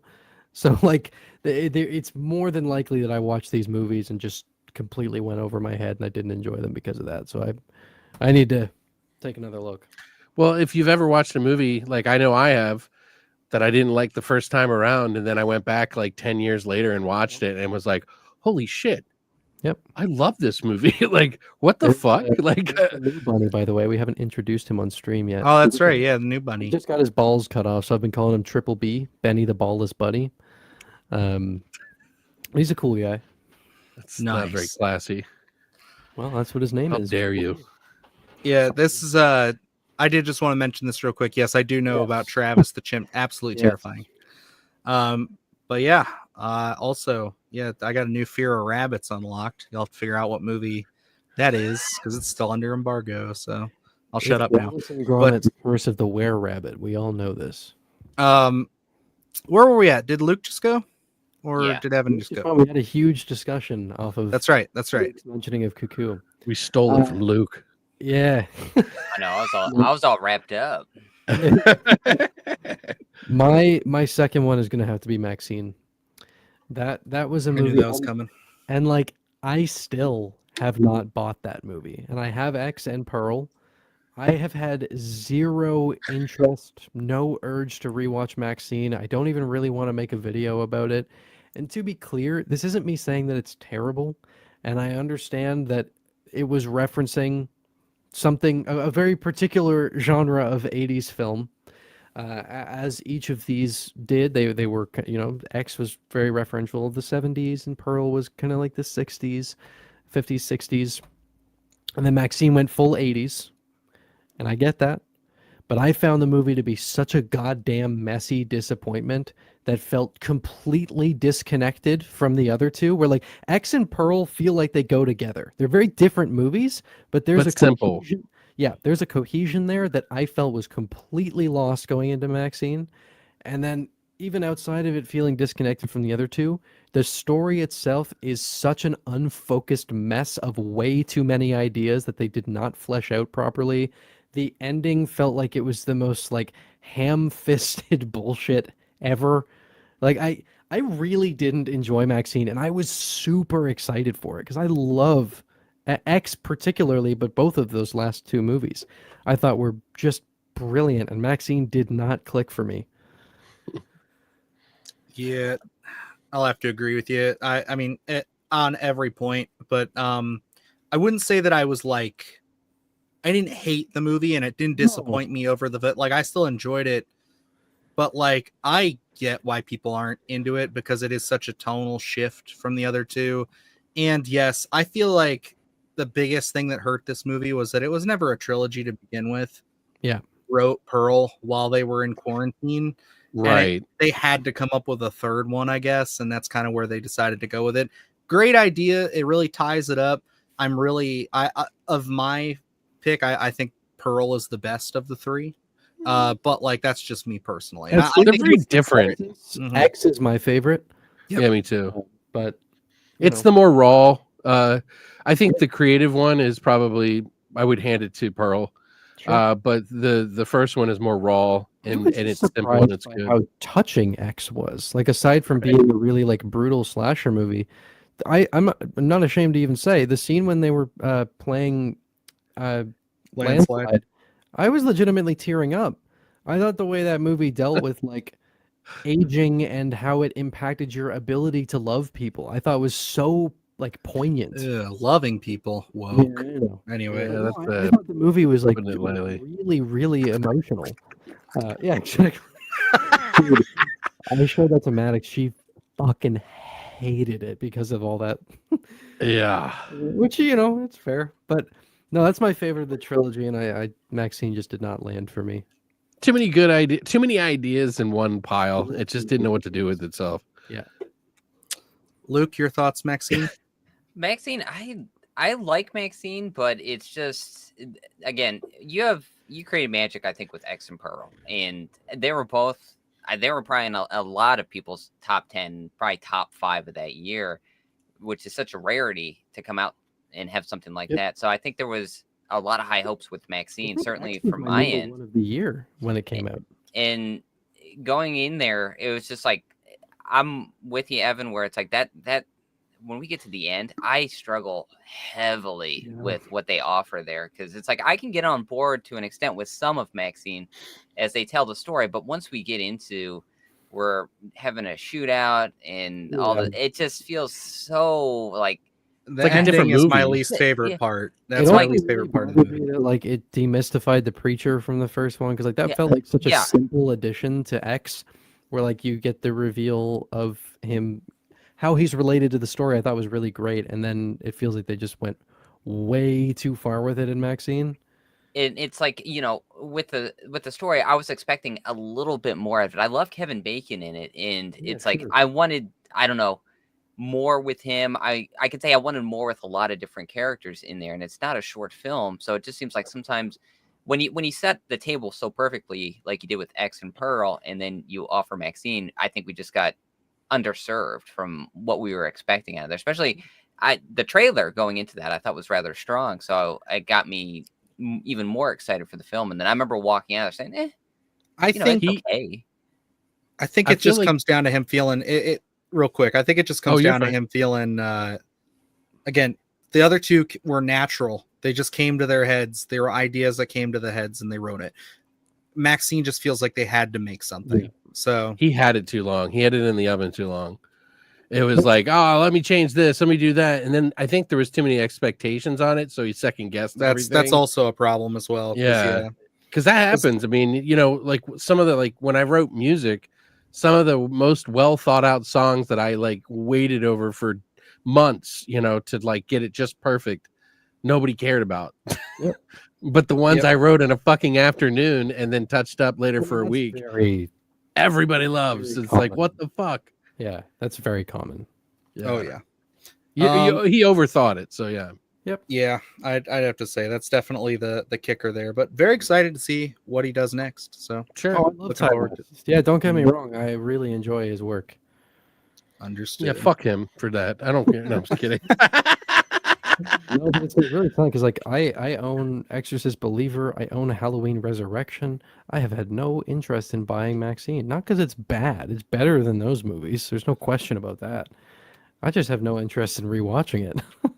I feel you, Alex. So, I'm gonna your pull my number two? punch on one of these, so I'm gonna save the big one for last. Okay. So it's not gonna be, but I know this is gonna upset a lot of people. But long legs, you know. So I had a feeling if you didn't put it on there, I knew that someone in the chat was going to bring it up. That's why I chose that as the thumbnail. Yeah. I honestly I was waiting. I was gonna not do it because you put it in the fucking thumbnail because I was like, "Fuck, god damn it!" It's it was either that or 28 years later. Like those are the only two because people are so aggressive. The last like 2 years. Mm-hmm. And again, it's just like Dylan said, he likes the movie. I like the movie. You know, it's just I was wanting something a little bit different from it. It was trying to tell me that it was going to be something different than it was. Actually, I wanted marketing was really good, and they fucked it up completely. Yeah, in a vacuum, the marketing's great.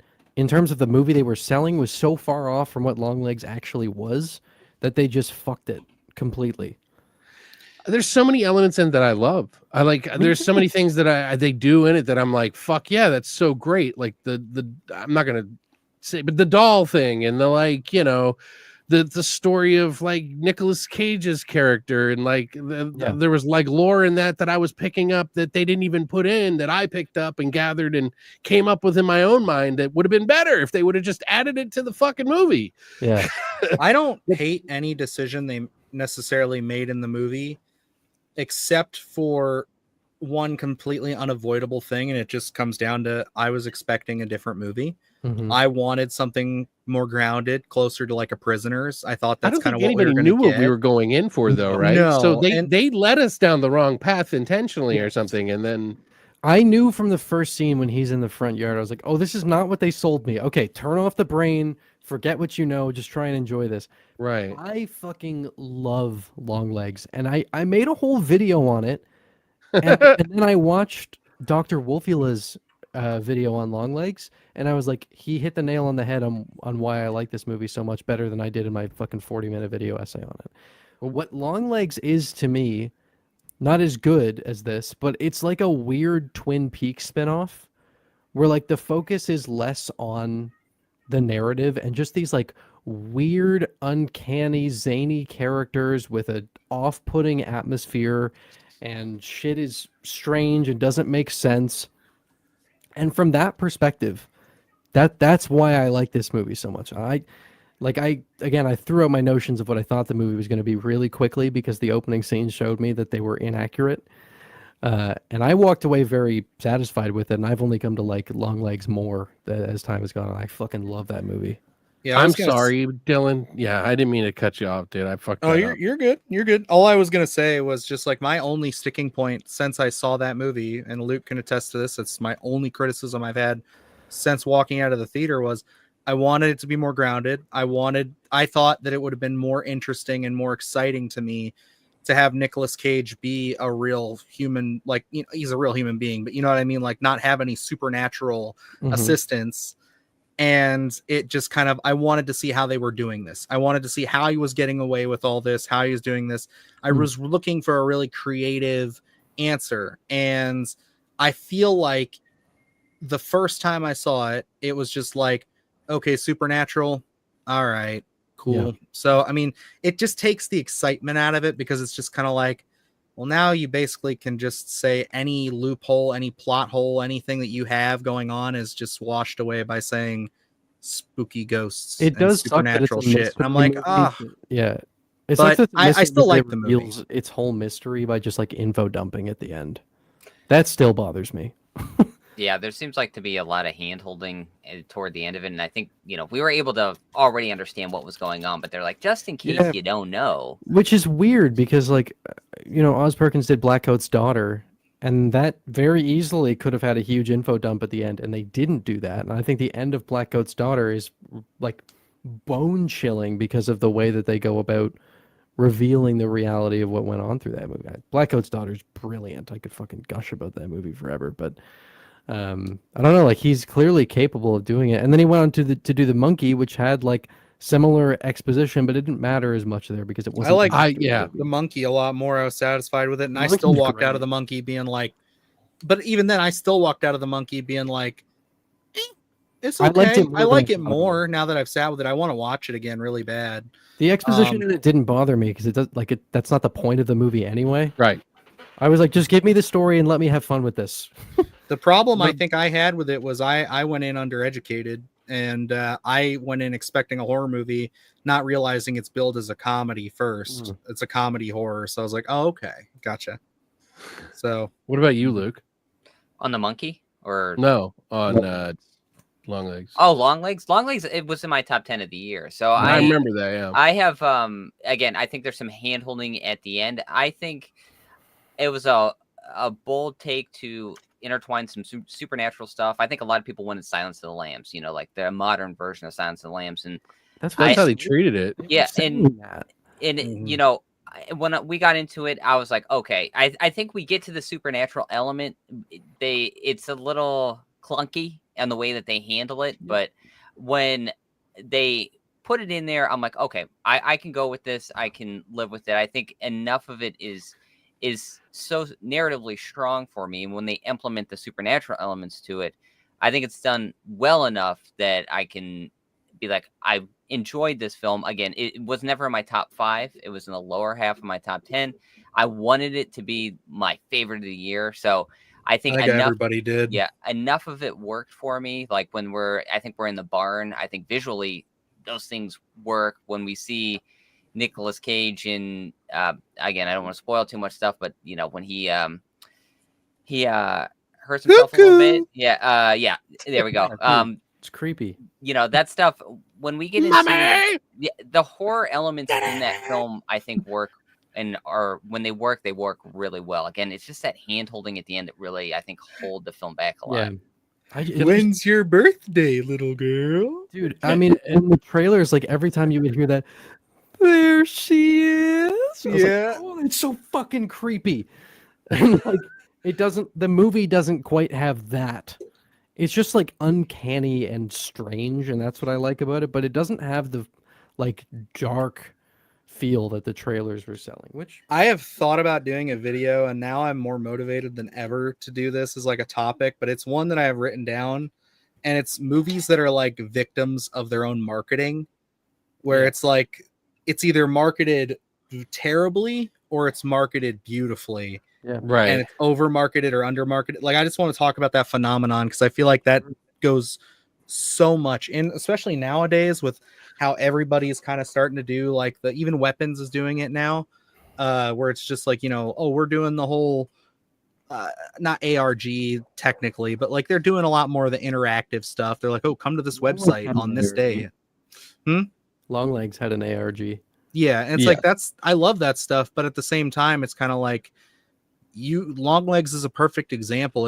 It should have known, I guess Neon should have known, I'm sure Oz Perkins did, that was going to be a more divisive film than I think they sold it. They sold it again as Silence of the Lambs, like a modern day, we're going to do this.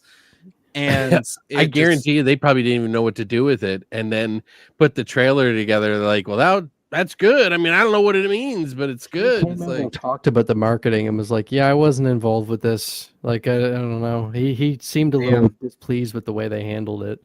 Mm-hmm. It was a shame. My last thing about it, and what I always think about it, and by the way, Silhouetted, we're talking about biggest disappointments, and we're on our second one. I think Longlegs is like Polaroids of really great scenes. Mm-hmm. But with no in-between connective tissue. Right. Yeah. That's what it feels like to me. It's like it wanted to be, and everybody was like, "Oh, it's not fucking, the guys, it's not the fucking Silence of the Lambs." It's like, no, but that's what they wanted you to believe, because that's the way we're treating it. And so in a way, I felt a little misled by that a little bit, because when you do marketing like they did, where you send people all these fucking like puzzles and fucking decryptions and things like that, and then when you watch the movie, they don't even explain the decryptions to you. You just go, "Oh, hey, decryption. Oh, I sat down for 3 days and figured it out. Here it is." Well, that's kind of a jib, isn't it? It's like a ripoff. It's because she had the psychic connection with him. She was able to piece it together. Still, you should have taken the viewer through those steps a little bit. I think that's what I don't know.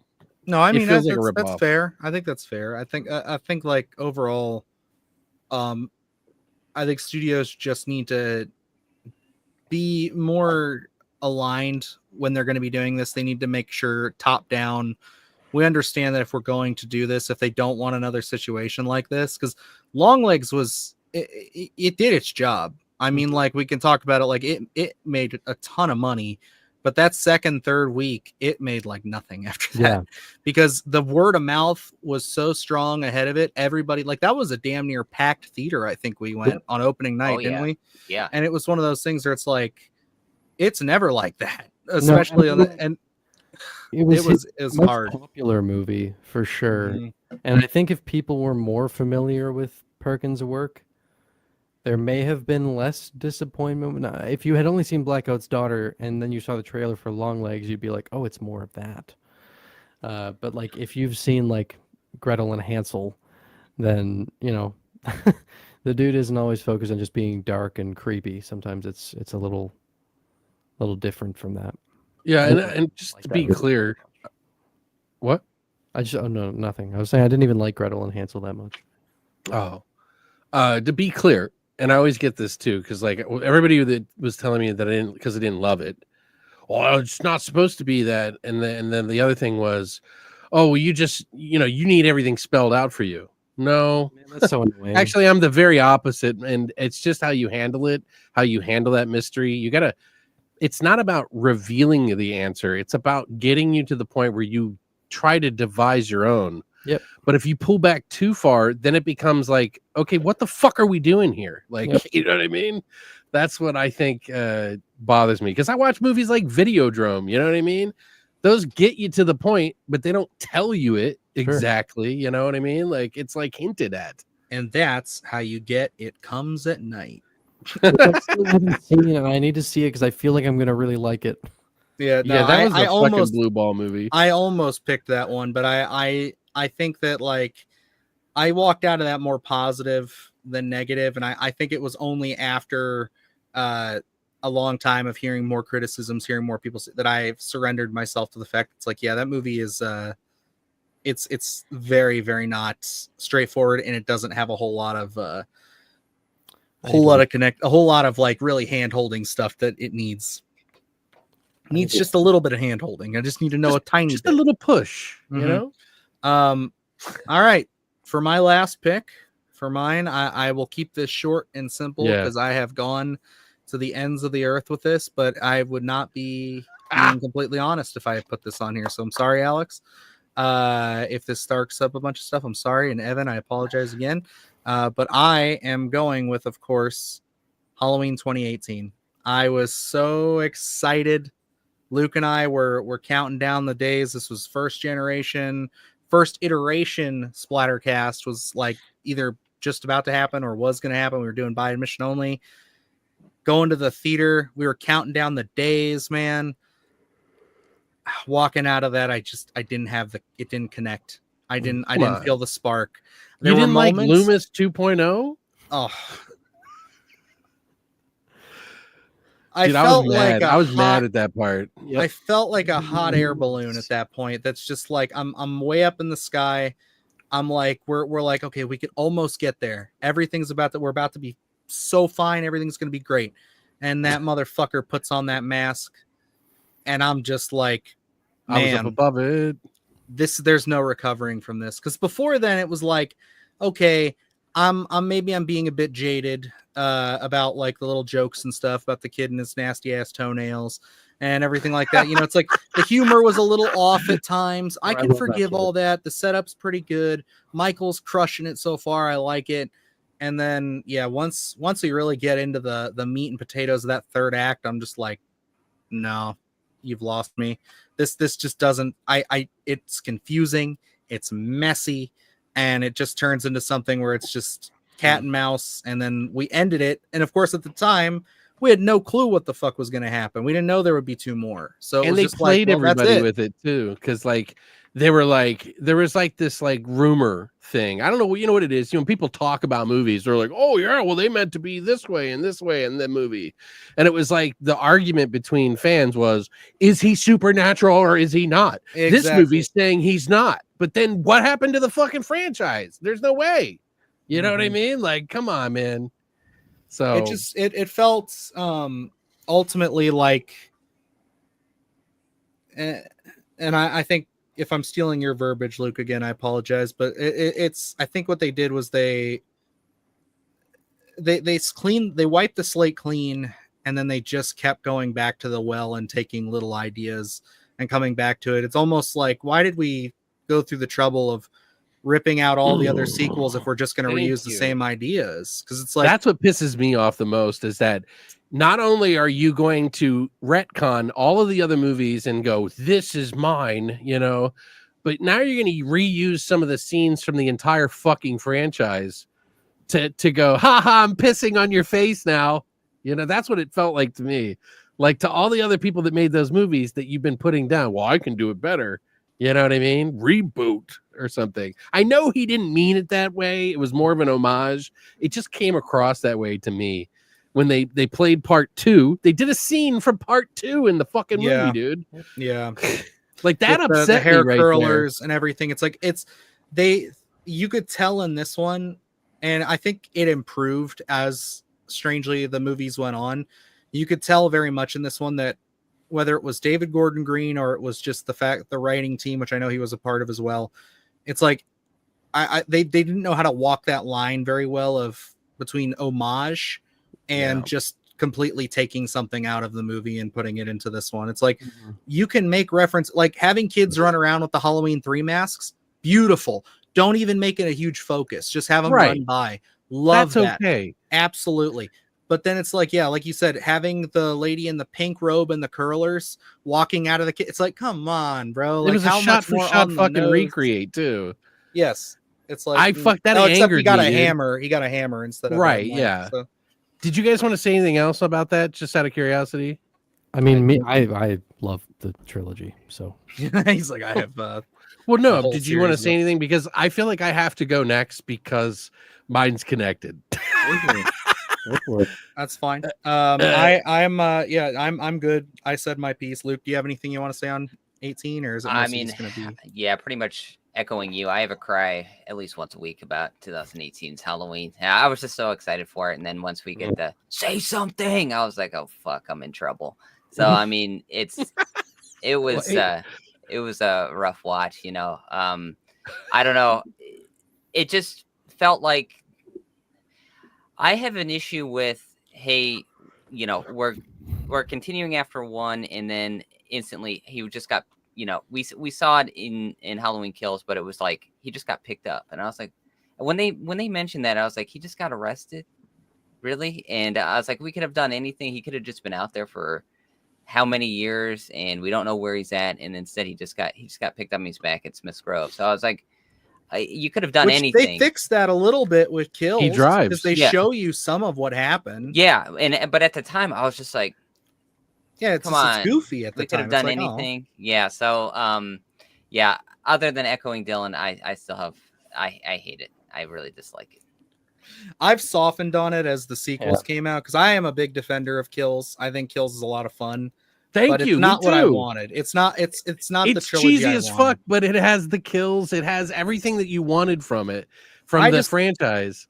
It feels to me the further we get along in that, I feel that way very similarly to how I feel about Halloween 3 in a way, which is weird. Where it's like, it feels like Halloween night. And that's my favorite part about it. The Evil Dies Tonight shit, yeah, that stuff's annoying, whatever. Yeah, but like all the scenes with Michael, all the scenes leading up before the hospital scene, and then even after, right before the mob stuff, I think it's all great. I'm fine with it. Even the fucking, I don't know why it had to be a goddamn Desert Eagle, but the Desert Eagle shot kill scene, I'll take it. I'm fine with it. But you know what? Yeah, it's just, it's not a perfect movie, but I do love it. Come on, the part that I think is probably the most funny part in Evil Kills is that they mistaken Michael for the old man, the old short dude. It makes no sense. It really doesn't. All right, Evan's got to advocate for a second. What? Can I actually defend that? Yeah. Oh yeah, please, yeah. Because I actually really like that part of the story, because mobs are inherently stupid. Yeah, they are sure. Nonsensical, and 99% of the people who were What do you know about mobs? We live in the United States, Evan. 99% of the people who were chasing This is an Tivoli through unboxing the day. hospital didn't even see him. There were a couple people who saw someone walk into the hospital wearing a Smith's Grove uniform. They're all in this fervor of violence, freaking out because all of their family members have been killed. Anyone could have walked into the hospital wearing that fucking uniform, and then someone yells, "It's Michael." Most of them don't even see him. They're just chasing through the hospital blindly because someone else said that it was Michael. To me, that whole thing made a lot of sense. Yes, Eileen, it's a great movie, by the way. You look at Tivoli and you look at Michael, you're not going to be like, that's Michael Myers. Obviously. Most of them didn't see him. The ones who did were in a fucking, blitzed out fervor in their head and weren't thinking about anything aside from the label on his shirt.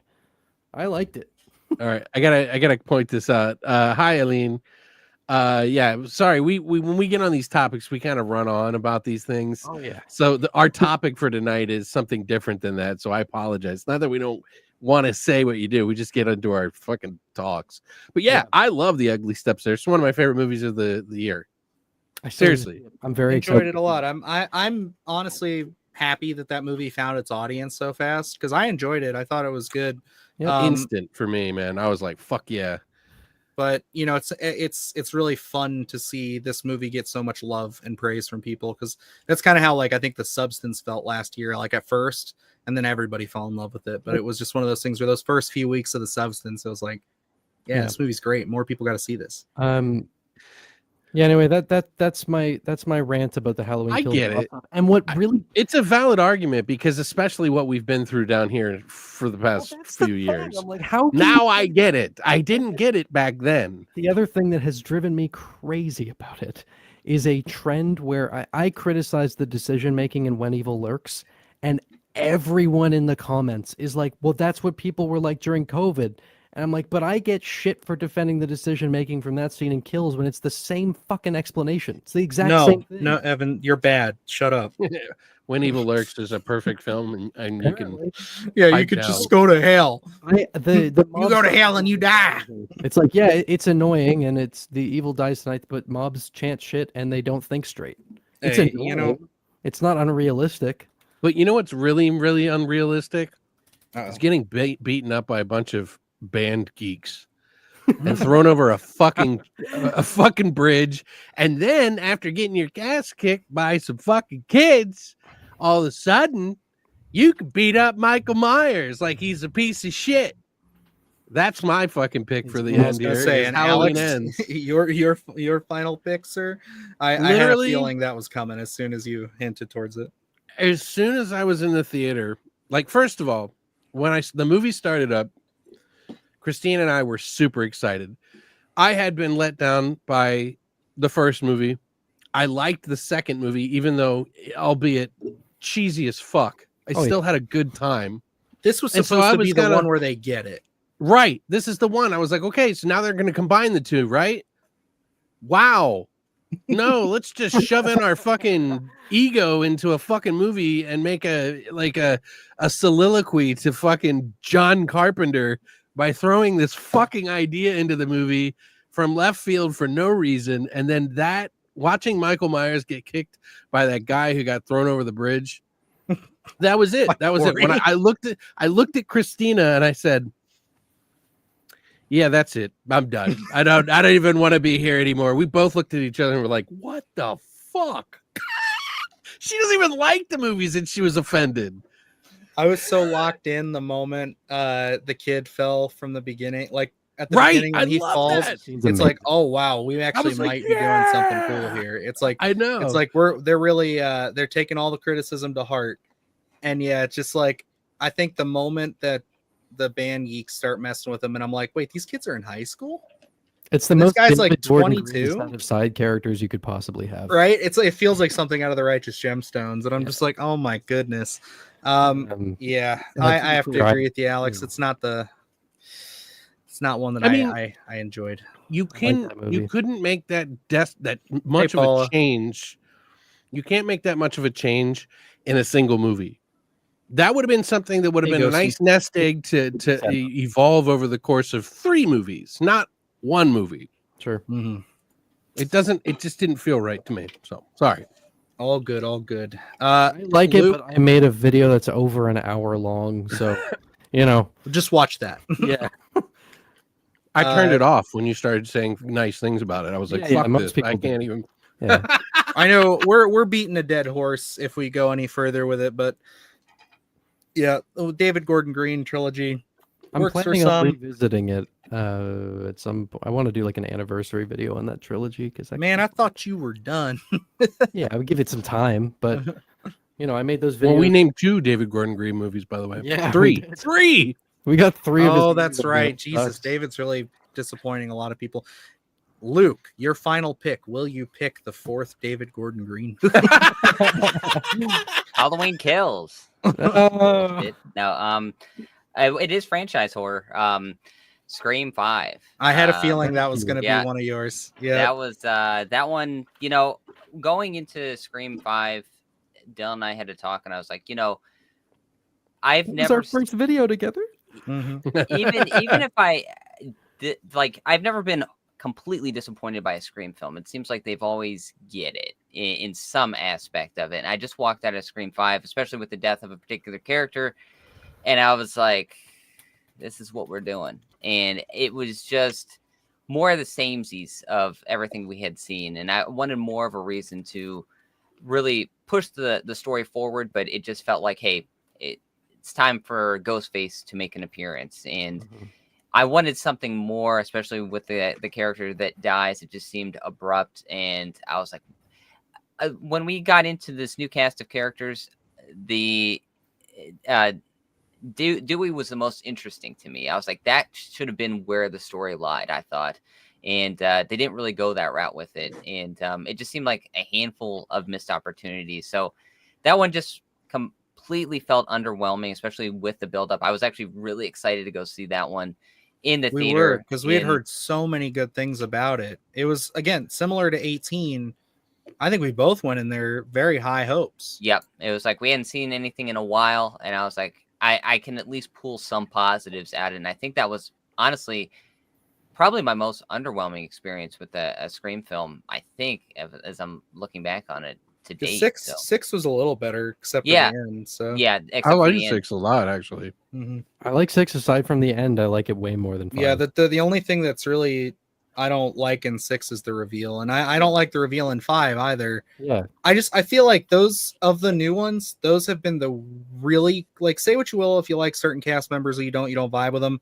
I like them a lot more in 6 than I did 5, but I know we're just meeting them then. One thing I need to clarify with it too is I think aside from the first movie, I don't like any of the reveals in the Scream franchise. I always find it takes the air out of them when I get to that point.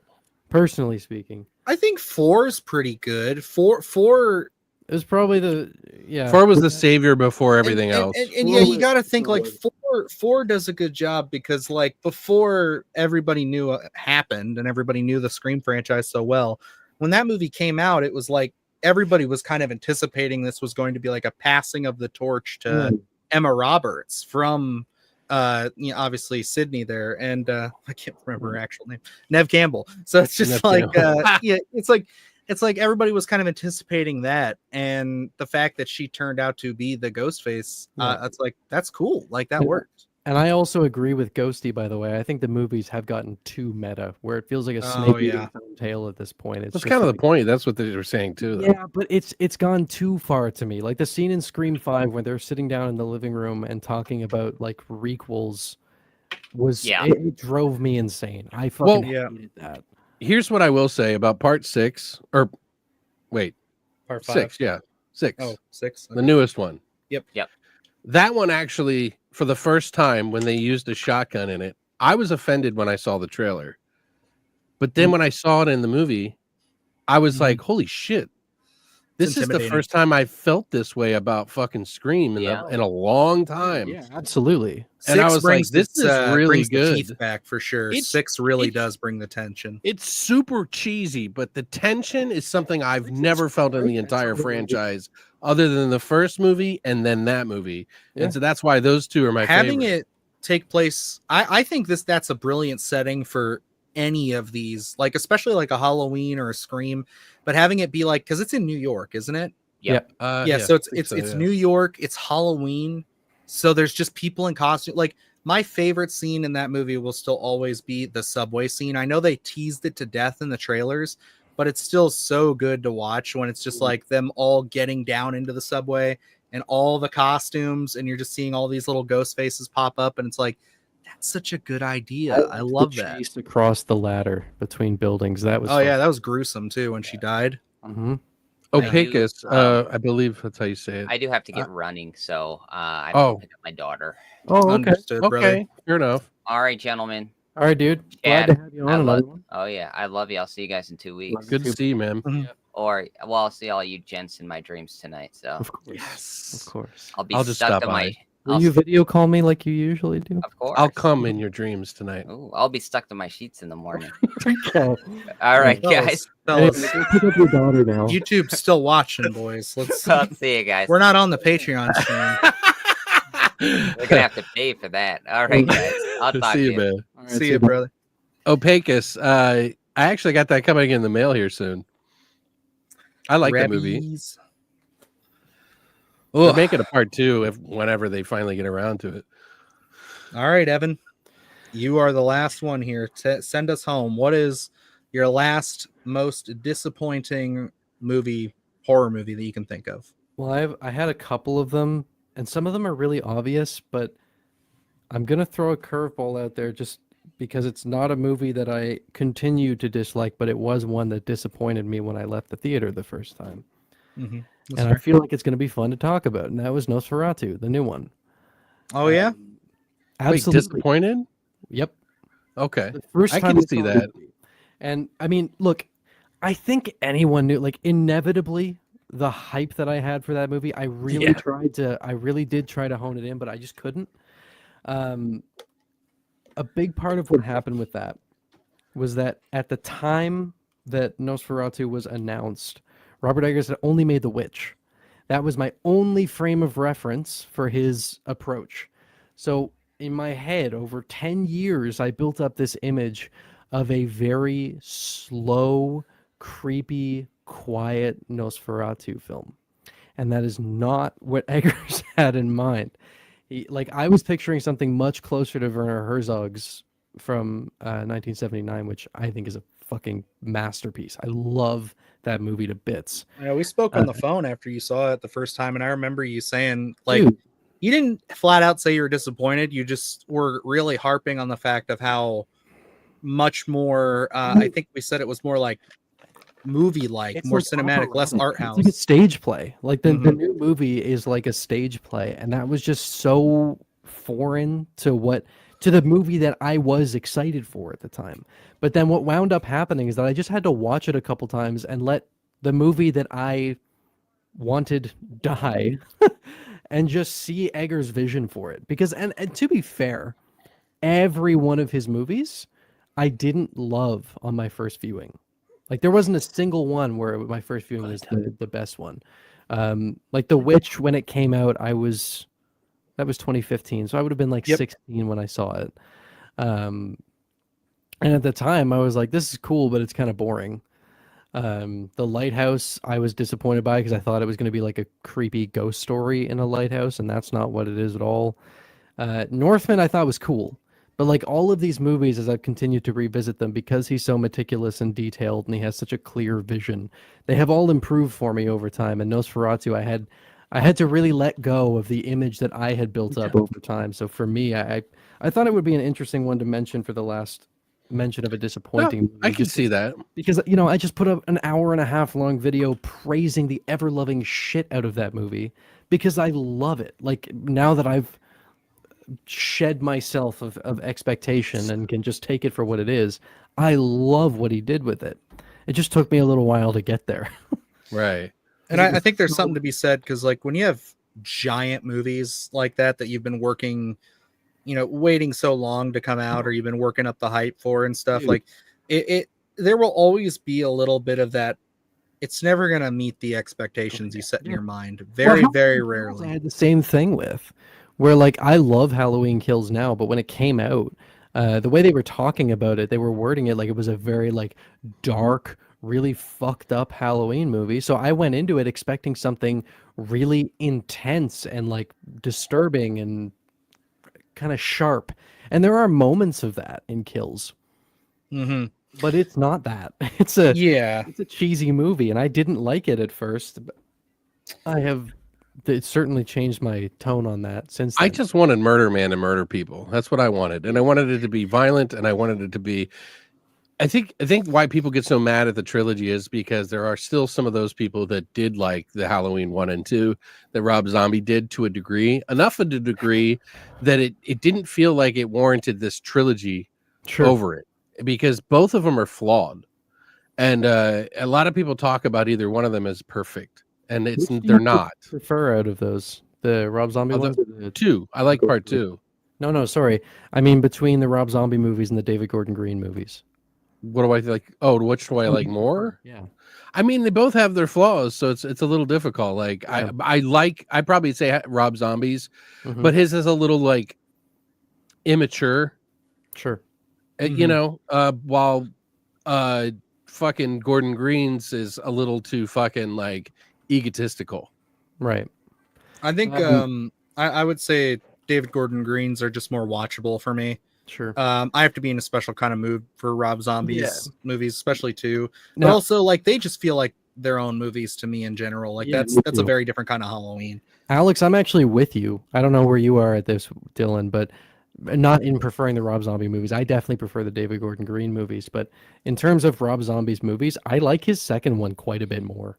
Yeah, me too. Yeah, I remember us talking about that. Like, a lot of people really put it down, but I get it because of the end and Loomis, but it's a fucking completely different movie. It's a weird movie, but, like, the first one, I feel like, was an unnecessary backstory for half of it, and then a cheap, rushed remake of the original movie for the second half. We could have cut that into 10 minutes and, like, been on with it. Where the second one is just, it's completely its own thing entirely, and it has a really unique tone for the whole franchise. It is fucking gritty. Like, that is I think probably even more brutal than Halloween Kills, which is a brutal movie. But like, Rob Zombie's Halloween 2 has this fucking grimy edge to it that I have always really enjoyed. I like the dreamy feel of it. I just like how unique it is, and I don't look at it as, like, the Michael Myers from the original movie. I look at these as their own thing because they're so different. Right. Yeah, it truly is Rob Zombie's Halloween. Yeah, that's how I look at it. Exactly. That's yep. And it's to me, I'm gonna have to go back and really dive into Halloween 2. I might do that for Splatterthon this year and do a video on it because so many people are saying that it's like the bee's knees now. And the whole franchise again right now. I'm watching one every week, and then when I get to ends, it'll be the last week of September. So I'll be getting into October. Yeah, it's just one of those things for me. I'm gonna have to go back and at least see it, maybe say my piece on it, because maybe there is something I'm missing. Granted, I saw it probably the last time I watched it was anticipation for Halloween 2018, and again, I'm already in such a mood of, like, I'm watching this movie, but it's like the new one is all I'm thinking about, and how, like, the energy of that. Like, I know publicly, like, Cody Leach is the only other guy I can think of who likes Rob Zombie's Halloween 2.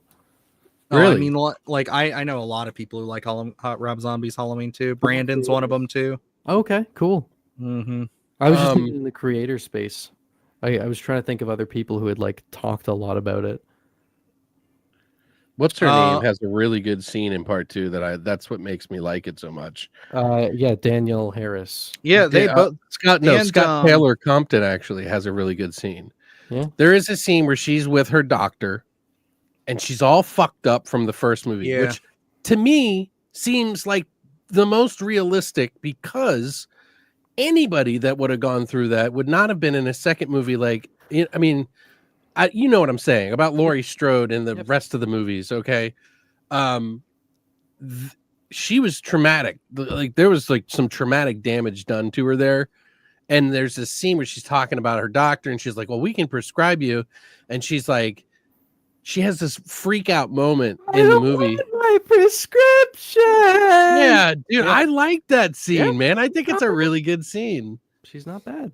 Yeah, I like how she says it. She did a really good monologue for that. I thought it was a really good one. Brad Dourif in that movie fucking kills it.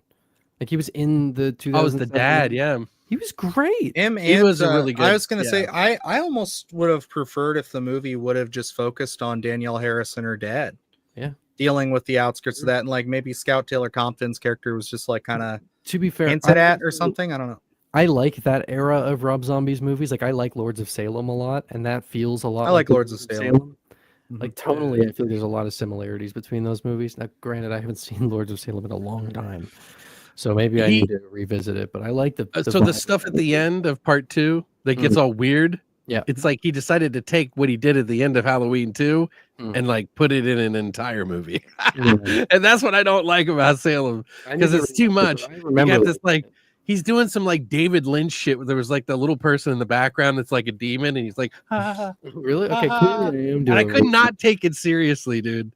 Yeah. But there's some really cool imagery with what's her name, fucking his wife, with like white eyes and wearing like the religious garb. I remember like early on in that movie, the whole thing with like when she first gets the music and you see that like thing crouching on top of her fridge. I think it was like that's what I'm talking. Yeah, really creepy shit early on in that movie. It had potential. I just didn't go where I wanted it to. He had a very big surgery today, so he's in recovery mode now. Oh, he had a big dental surgery. Had to have a tooth removed and a bunch shaved down, and now he's all drugged out. I don't even know what Bag of Lies is, by the way. Actually, I've seen it and reviewed it for the channel. That is the lead actor in it. Oh, it's actually not a bad movie at all. I was going to get to that now. But Shudder film, Dread Central. I don't. It might be on Shudder now, but it was on Dread. Shudder. It was Dreaded or whatever. Yeah. This is my sister, by the way. Everybody saying what's up. That's Kira, my younger sister. What's happening? Hello. In, Kira. Devil's Rejects. This one I'll just say now as we're kind of winding down the show.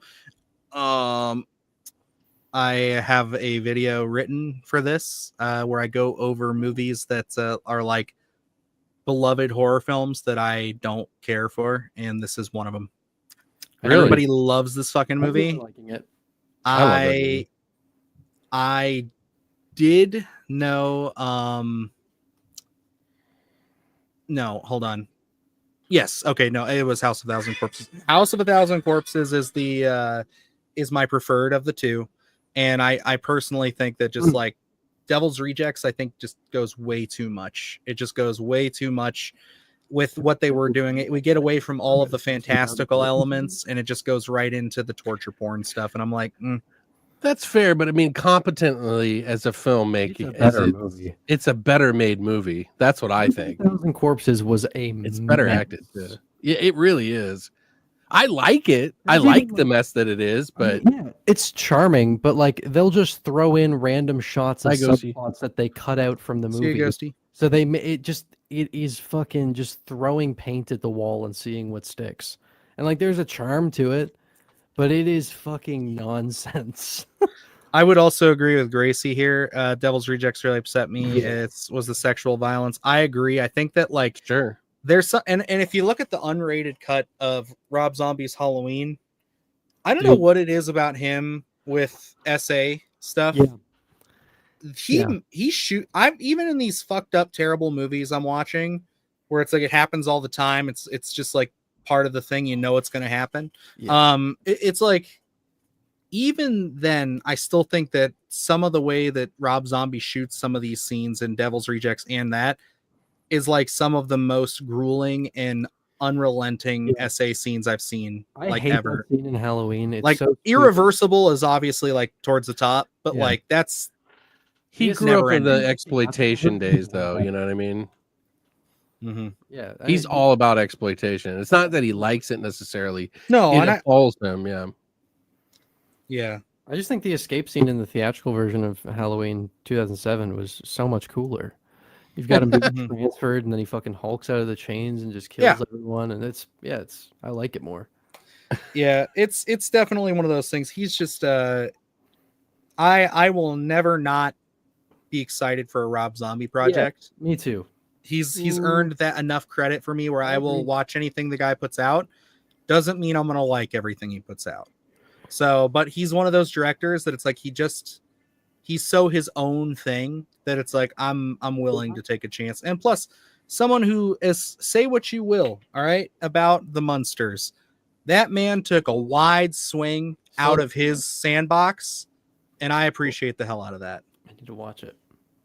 All right, we got to do our fucking at least just name them. We don't have to talk about them and go into depth, but at least biggest surprises. Biggest surprises. You get two. Alex, just do kick two. us off. Just name two. We won't even expound. Oh, okay. So I have fire. You might have to go because I have to pull it back up. Oh, Final Destination Bloodlines. Okay. I think it's one of the. I think it's, if not the best of the franchise, it's the best sequel. I'm there. Period. Yep. I loved it. I loved every bit of it. It was exactly what I wanted from a horror film for so long and didn't know I needed. Yep. And it superseded everything that it did. And then Malignant, which was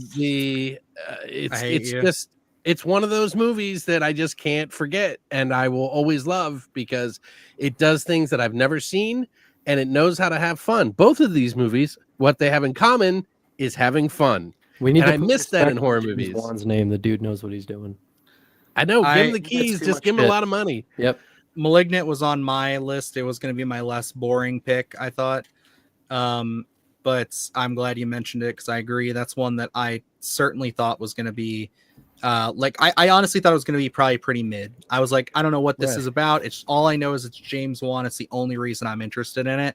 And I was just like, this is incredible. I love everything about this. And the first half of the movie, I was like, this is boring. This is just like every other movie he's done. That's what's so good about it. He tricks that movie. Yeah. That's what I didn't realize the first time I saw it.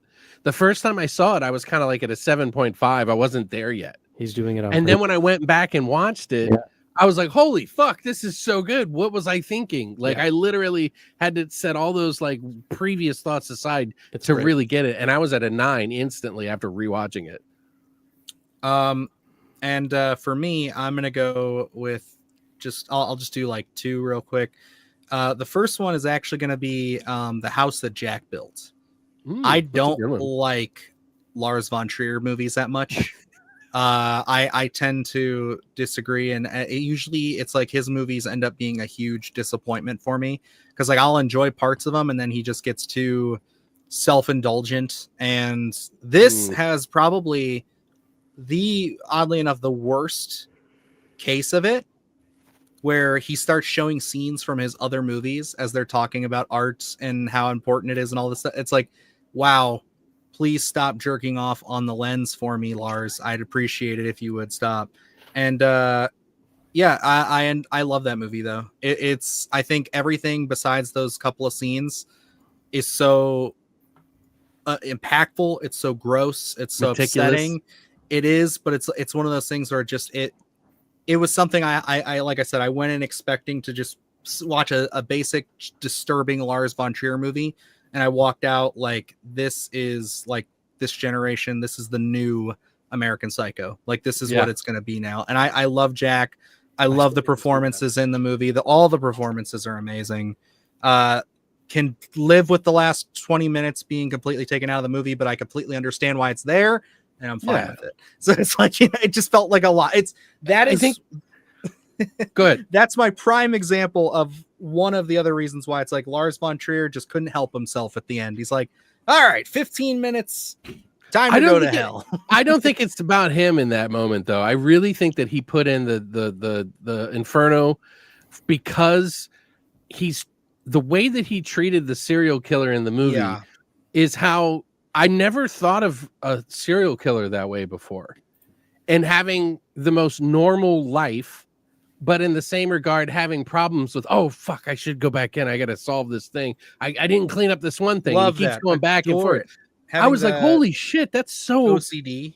Well thought out. And like, and then it was funny after all of the meticulousness that he took, and what happened on the way home is probably the funniest, darkest humor fucking shit I've ever seen. But I think the stuff at the end with the Inferno and stuff is just how convoluted someone who is a narcissist and a fucking serial killer would be with themselves, that they think that they're fucking saving whatever it is and going into hell to come back out because of whatever happened in their life.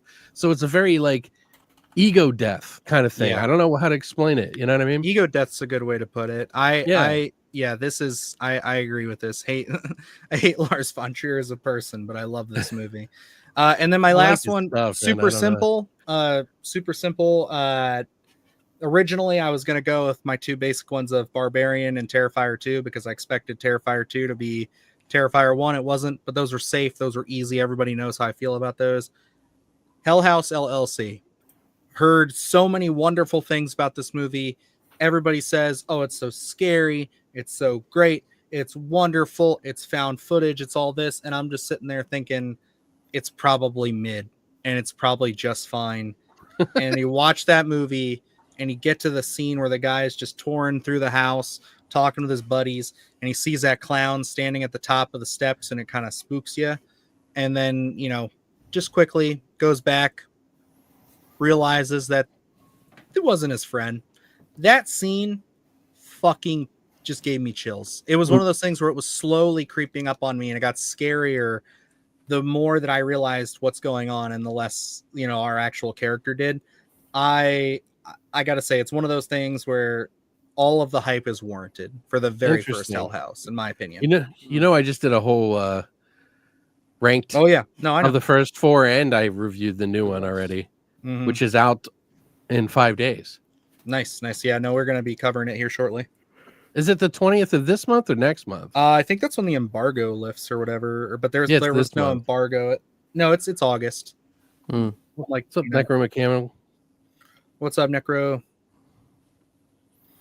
Yeah, but that's where I'm gonna go with it. Evan, your two, sir. I'll wrap it. They're both pretty recent. Just because you guys mentioned so many good ones that I was also going to mention Malignant. Yeah. But I'm going to start with an easy one, The Substance, because that is not usually my kind of thing. Like sci-fi body horror, lots of respect for it. I've enjoyed some of them before, but that's not the kind of thing where I'm going to be like sitting there super excited for it. I left The Substance thinking it was like a generational movie. Like that is like the definition of a masterpiece. The Substance is fucking brilliant. I had such an unbelievably fun time with it, and then like the more I rewatched it, it was just like the depth that Farjah managed to pull in that movie is like astounding. There's nothing in that movie that doesn't have a purpose, and that's especially impressive for a movie with a runtime like that, because it's fairly long, but there is zero fluff, like not a second of wasted time in that movie, which is crazy. But yeah, that great end too. Yep, it's perfect. It's a perfect movie in my eyes. I hate that people get mad at the end too.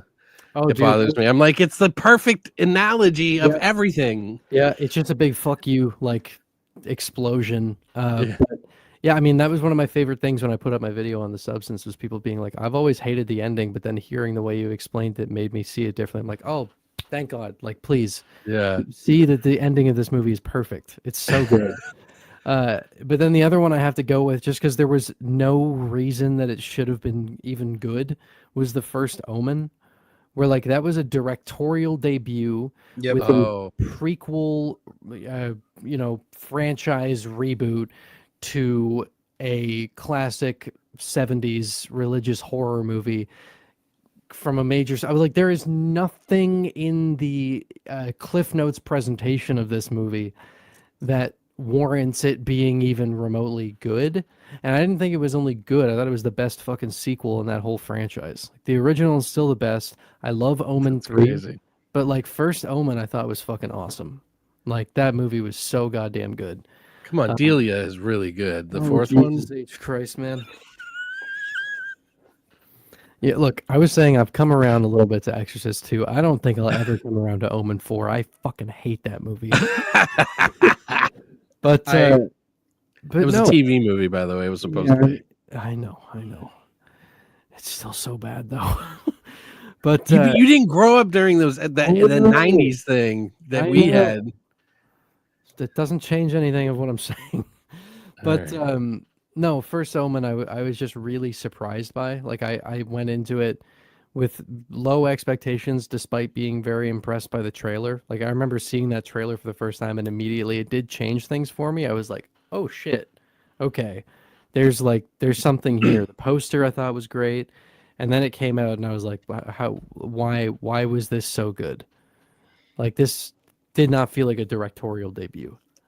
Yep, it was. Even though I have my issues with it, I will still admit it's a good movie. It's definitely it served what it's supposed to do. I also thought it was so funny that it came out in, like within weeks of Immaculate because they're so similar. Gracie just mentioned that too. Yeah. She's like, it's weird that the original there you go. Passion Project was worse than the I studio agree. prequel thing. I liked Immaculate. I enjoyed it quite a bit, and I have it. But I like the first Omen way more. Mm-hmm. Christina's a big Omen fan. She did not like the first one, the first Omen. She said it felt too long to get to what was going on. Okay. Because there's that back and forth going on with her and her friend. Yeah. Till I don't pop get off. how when the twins are born and then they take one to the desert planet and the other one gets to go be a princess. I don't understand how we're getting back it to was a all little that. convoluted the way they came to it. But there's a lore reason. I don't get it. I don't get it at all. Yeah. I don't understand. Yeah. And then there wasn't a single Prince and the lightsaber. Pauper. Is that the story of the Prince and the Pauper? Yeah. No, but first Omen and the Substance. Those ones recently really surprised me. Took me. Definitely yeah, agree about boys. the Substance, but I wasn't. I don't know. As far as like surprise, I still think Malignant beats all of the ones that we mentioned. Yeah, I don't disagree. Malignant and the Substance, I had a similar experience with, but like Substance is a better film, I think. But I agree. My dad and I watched Malignant together, and like I always really like the Conjuring movies. I like Insidious. They're not amazing, but they're just fun movies. So like we watched Malignant, thinking, especially because of the way it's set up, we're like, oh, it's another James Wan haunted house movie. Cool. Right. Exactly. But then the way that it progresses, like especially the first time where I was like, oh shit, was the chase scene with the cop where you see it moving and because you don't know what's going on yet, you're like, why the fuck is it moving like that? That is so weird. But then, I mean, obviously, I don't want to spoil it for anyone who hasn't seen it, but you get to the prison scene. Yeah, and amazing. Yeah, it's that incredible. where, like, we were just howling with I know, laughter. dude. This is the dopest fucking thing ever. It's like the stupid. trash truck scene in Bloodlines, because like Totally. when that happened, I was just like, everybody in the whole fucking place was like, oh my yeah. Like, I've been thinking about this a lot because I'm working on videos on the Conjuring franchise, and I've been thinking about like Insidious and Dead Silence. James Wan gets so much shit because franchises that he spawned have gotten really bad, but like a James Wan horror movie is a fucking blast. Death Sentence is not a horror movie technically, but you need to watch it. Yeah, it's a little it's a little heavy-handed in the melodrama. Christina was saying. Dated now, but it's good. Like they always have the music in the background. It's like it's like these angels singing, and I love it, dude. It made I like James Wan. Christina and I both kind of tear up in the beginning of the movie every time. And you can't help it. It's really heavy. Kevin Bacon's really good in it too. It's amazing. All right, fellas. Well, that was good. It was a good topic. I'm glad this worked out. Seems like we really filled out 2.5 hours. So we did a half hour over. So if you do watch Death Sentence, guys, and anybody that's listening that is going to watch the movie, make sure you watch the uncut version. Okay. There is an uncut version, and it makes it so much better because they changed the ending, and it's a better ending. Trust me. Right. Respect. But yeah, We will be back here in 2 weeks. We'll be back on Alex's channel, I believe, right? Yeah, I think so. Yeah, because we started on Evan's, then ours, then yours. Yep. All right, so then that's good. We'll be there. Alex, tentatively, because we're still going to be on the tail end of fucking Fantasia. So we might have to push it a week. It just depends. We'll see. But yeah, it'll be up to Alex to decide how he wants to figure out what the topic's going to be, or if we're going to have a guest, or if we're going to have something like that. But yeah, no, definitely. I actually do have someone in mind that I'll mention. Okay. That works. And yeah, I mean, other than that, keep an eye on the channels, everybody. We got all kinds of stuff coming out. You know, Alex is working on his projects. He's got some fancy stuff in the works. And if you're new to me, I do a lot of underground indie stuff. I've seen a lot of movies. It doesn't mean that I'm better at it than anybody. It just means I like a lot of indie stuff. So my whole shtick is like finding stuff and like showing you guys. It's great. So that's my thing. My hour-long video essay on Midsommar dropped today. So if you want to watch that, you can take a look at it. Oh yeah, I got a new video up too. It's a five movies, killer thrillers. Yeah. And ours will be my new video, the big one, the Human Centipede list is coming. It'll be out for everybody on Friday, but Patreon, I'm hoping it's looking right now like we're on track, but I've never uploaded anything this uncut to Patreon, so we're gonna see if they freak out or anything. I don't think they should. They don't. You're fine. All right, cool. So then we should be fine. But yeah, that's gonna be up hopefully Wednesday evening, and then the full video will drop for everybody on Friday. So there's that. So if you anything coming up there, Evan? I'm working on a big video on Beau is Afraid.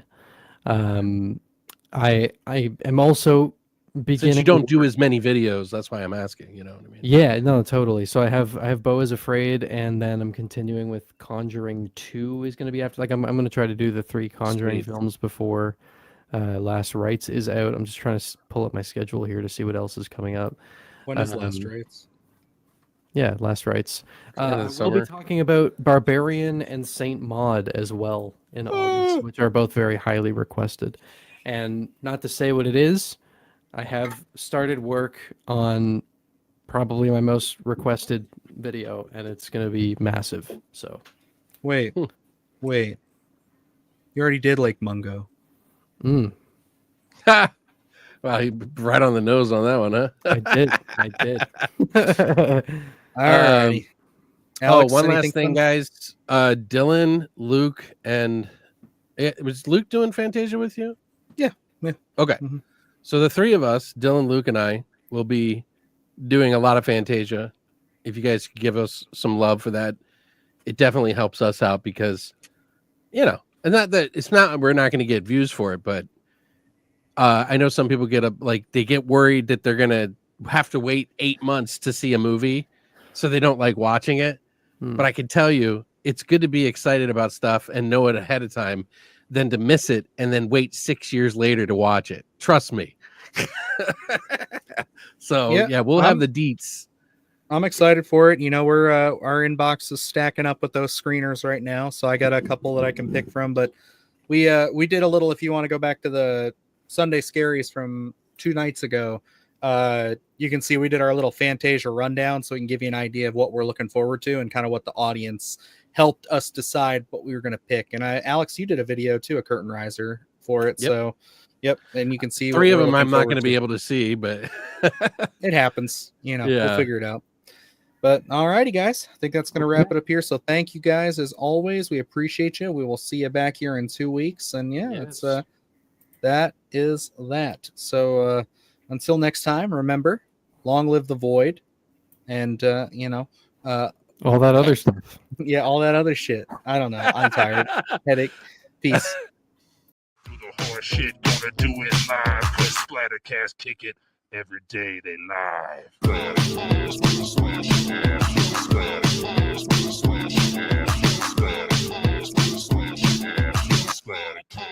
Splattercast,